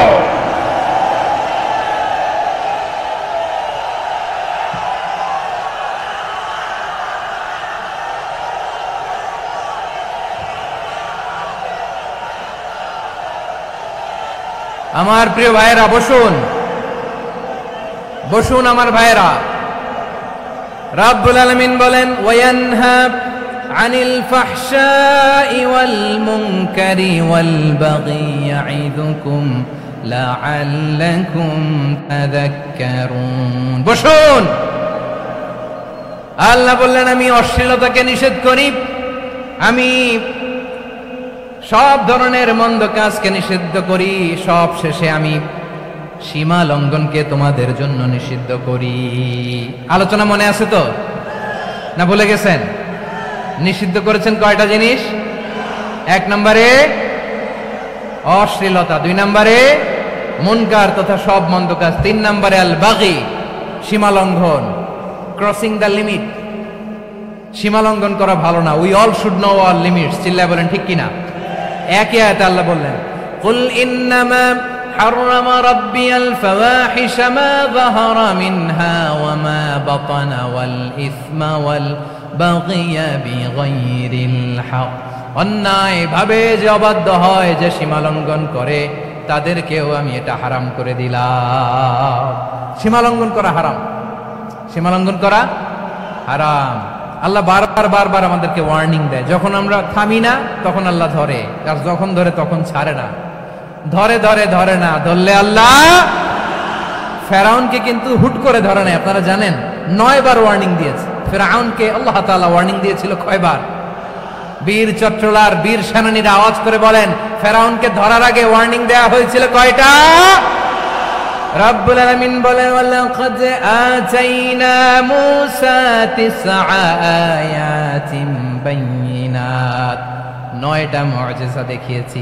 1 2 3 বারবার এইভাবে রিমাইন্ডার, ওইভাবে রিমাইন্ডার, এইভাবে নসিহত, ওইভাবে দাওয়া। ফাকুলা লাহু কাওলান লাইয়িনা, নরম করে বলো, সফট করে বলো, যত ওয়ে হতে পারে দাওয়া মেথডোলজি। মুসা আলাইহিস সালামের সব অ্যাপ্লাই শেষ, 10ম বারে যে আল্লাহ ধরছে, 10ম বারে যে ধরেছে। এজন্য আল্লাহ বলেন, আমি সীমালঙ্ঘনকে পছন্দ করি না। কোরআনের অন্য আয়াতে বাগীকে বলা হয়েছে আল ইতিদা, সীমালঙ্ঘন যারা করে তাদেরকে আল্লাহ বলেছেন মুতাদিন। ওয়াকাতিলু ফি সাবিলিল্লাহিল্লাযীনা ইউকাতিলুনাকুম ওয়া লা তা'তাদু ইন্নাল্লাহা লা ইউহিব্বুল মুতাদিন। আমি সীমালঙ্ঘনকারীদেরকে কঠিনকালেও পছন্দ করি না। আমরা যেন সীমালঙ্ঘন না করি, রাজি আছেন তো? যে কোনো ক্ষেত্রে ইবাদতে যেন সীমালঙ্ঘন না করি। অনেকে আমরা ইবাদতে সীমালঙ্ঘন করে ফেলি। বিশ্বনবী সাল্লাল্লাহু আলাইহি ওয়াসাল্লাম যেটা শিখিয়েছেন এর বাইরে যে অতিরিক্ত বুজুর্গ হতে চায়, এরকম আছে না নাই? করা যাবে না, কোনো ক্ষেত্রেই সীমালঙ্ঘন করা যাবে, এমনকি যুদ্ধ ক্ষেত্রেও না। বিশ্বনবী সাল্লাল্লাহু আলাইহি ওয়াসাল্লাম বলেন, খবরদার যুদ্ধ ক্ষেত্রেও সীমালঙ্ঘন করো না। কি সুন্দর ইসলাম আমরা পেয়েছি। বিশ্বনবী বলেন, খবরদার যুদ্ধের ময়দানে কোনো নারীর গায়ে হাত তোলো না, কোনো শিশুর গায়ে হাত তোলো না, কোনো গবাদি পশু হত্যা করো না, কোনো শস্য ক্ষেত্র ধ্বংস করো না, ইবাদতরত অন্য ধর্মের কোনো সন্ন্যাসীর গায়ে হাত তোলো না। বলেন সুবহানাল্লাহ। তাহলে আমরা সীমালঙ্ঘন করতে পারবো? প্রিয় ভাইরা, একটা সুখী, সমৃদ্ধ, শান্তির সমাজ, মানবিক সমাজ যদি আমরা গঠন করতে চাই, আমাদের আল্লাহর দেয়া কয়টা আদেশ মানতে হবে বলেন দেখি? সবাই বলেন কয়টা? আর বেঁচে থাকতে হবে কয়টা জিনিস থেকে? আওয়াজ করে বলেন কয়টা? আচ্ছা, আদেশ নাম্বার 1 কি ছিল বলেন? আল্লাহর আদেশ কি? 1 নাম্বার আদাল, ন্যায়পরায়ণতা। আমরা সুবিচার, সুশাসন, ন্যায় বিচার চাই কি চাই না? 2 নম্বরে কি ছিল? মাশাআল্লাহ, আওয়াজ করে বলেন 2 নম্বরে কি ছিল? ইহসান, আমরা যেন সবার প্রতি দয়া পরবশ হই, ইহসান করি। 3 নম্বরে কি ছিল? নিকটাত্মীয়দের দান করা, তাদের অধিকার প্রাপ্য বুঝিয়ে দেওয়া। পাশাপাশি 3টা জিনিস থেকে আল্লাহ বারণ করেছেন, নিষেধ করেছেন। তার প্রথমটা ফাহশা, অশ্লীলতা। অশ্লীলতার সাথে আমাদের কোনো সম্পর্ক। আজকের এই ঐতিহাসিক চট্টগ্রামের প্যারেড ময়দান থেকে আমরা যত ধরনের মা বাহারা মিনহা মা বাতান, প্রকাশ্য অপ্রকাশ্য, দৃশ্যমান অদৃশ্যমান, সব অশ্লীলতা থেকে নিজেদেরকে মুক্ত ঘোষণা করলাম। অশ্লীলতাকে আমরা না বলে দিলাম। আওয়াজ করে সবাই বলুন নো। অশ্লীলতার সাথে আমাদের কোনো সম্পর্ক। 2 নম্বর নিষেধাজ্ঞা কি ছিল? আল মুনকার, সমাজের যত মন্দ কাজ এগুলোকে আমরা প্রতিরোধ করব। রাজি আছেন তো সবাই? 3 নম্বরে আল বাগী, সীমালঙ্ঘন। কোন মুসলিম সীমালঙ্ঘন করে না, এমনকি যুদ্ধ ক্ষেত্রেও না। আওয়াজ করে বলেন ঠিক কিনা? রাব্বুল আলামিন শেষে বললেন, ইয়াইদুকুম লাআল্লাকুম তাযাক্কারুন, আল্লাহ তোমাদেরকে উপদেশ দেন যাতে তোমরা শিক্ষা গ্রহণ করো। আমরা উপদেশ দিব, আমরা জোর করে কাউরে কিছু মানাতে চাই না। লা ইকরাহা ফিদ্দিন ওয়াযাক্কির ফাইন্না যিকরা তানফাউল মুমিনিন। উপদেশ দিলে এটা মুমিনদের কাজে দেয়। লাস্তা আলাইহিম বিমুসাইতির ইন্নামা আনতা মুযাক্কির। নবী হে, আপনি রিমাইন্ডার দাতা, আপনি উপদেশ দিবেন। আমরাও বিশ্বনবীর এই হাদিসগুলো থেকে, কোরআনের আয়াত থেকে রিমাইন্ডার, এই কথামালা, বাণী বাহক হিসেবে এই বাণীগুলো আপনাদের সাথে কাছে পৌঁছে দিলাম। আমরা আল্লাহ তাআলার কাছে প্রার্থনা করি, আল্লাহ আমরা যেন আদল দিয়ে আমাদের সমাজকে গঠন করতে পারি। আল্লাহ আমরা যেন ইহসান করতে পারি, আমরা যেন নিকটাত্মীয়দের দান করতে পারি। আল্লাহ যত ধরনের অশ্লীলতা, অনাচার, মন্দ কাজ, সীমালঙ্ঘন, অবাধ্যতা থেকে যেন আমরা বেঁচে থাকতে পারি। আল্লাহ তাআলা আমাদের সবাইকে কথাগুলো বোঝার ও আমল করার তৌফিক দান করুক। হাযা মা ইনদি ওয়াল ইলমু ইনদাল্লাহ আলাইহি তাওয়াক্কালতু ওয়া ইলাইহি উনীব। প্রিয় ভাইরা, আমি আপনাদের সবার জন্য দোয়া করি, আপনারাও আমার জন্য দোয়া রাখবেন। আমাদের পাশেই আছেন আমাদের সকলের শ্রদ্ধাভাজন, আমাদের মুরব্বী আওলাদে রাসূল আনোয়ার হোসেন তাহের জাবির আল মাদানী হাফিজাহুল্লাহ ওয়া রাআ। সবাই বসুন। উঠবেন না, কেউ উঠবেন না। উঠলেন কেন? উঠলেন কেন? প্যারেড ময়দানের প্রোগ্রাম তো এরকম হইতে পারবে না। বসুন, এটা আল্লামা সাঈদীর স্মৃতি বিজড়িত মাহফিল। বসুন, বসুন, এই মাহফিলের আদব আছে। বসুন, বসুন, সুশৃঙ্খলভাবে আমরা আখির মোনাজাতে অংশগ্রহণ করব। আওলাদ রাসূল আমাদের পাশে আছেন, হুজুর আমাদের সবাইকে নিয়ে প্রাণ ভরে দোয়া করবেন। আপনাদের সবার কাছে আমি দোয়া চাই, আপনাদের সবার জন্য দোয়া করি। আল্লাহ তাআলা আপনাদের সবাইকে ভালো রাখুন, সুস্থ রাখুন, নিরাপদে রাখুন। সুবহানাকাল্লাহুম্মা ওয়া বিহামদিকা আশহাদু আল্লা ইলাহা ইল্লা আনতা আস্তাগফিরুকা ওয়া আতুবু ইলাইক। আবারও হয়তো দেখা হয়ে যাবে অন্য কোনো তাফসীরুল কোরআনের ময়দানে। আসসালামু আলাইকুম ওয়া রাহমাতুল্লাহি তাআলা ওয়া বারাকাতুহু।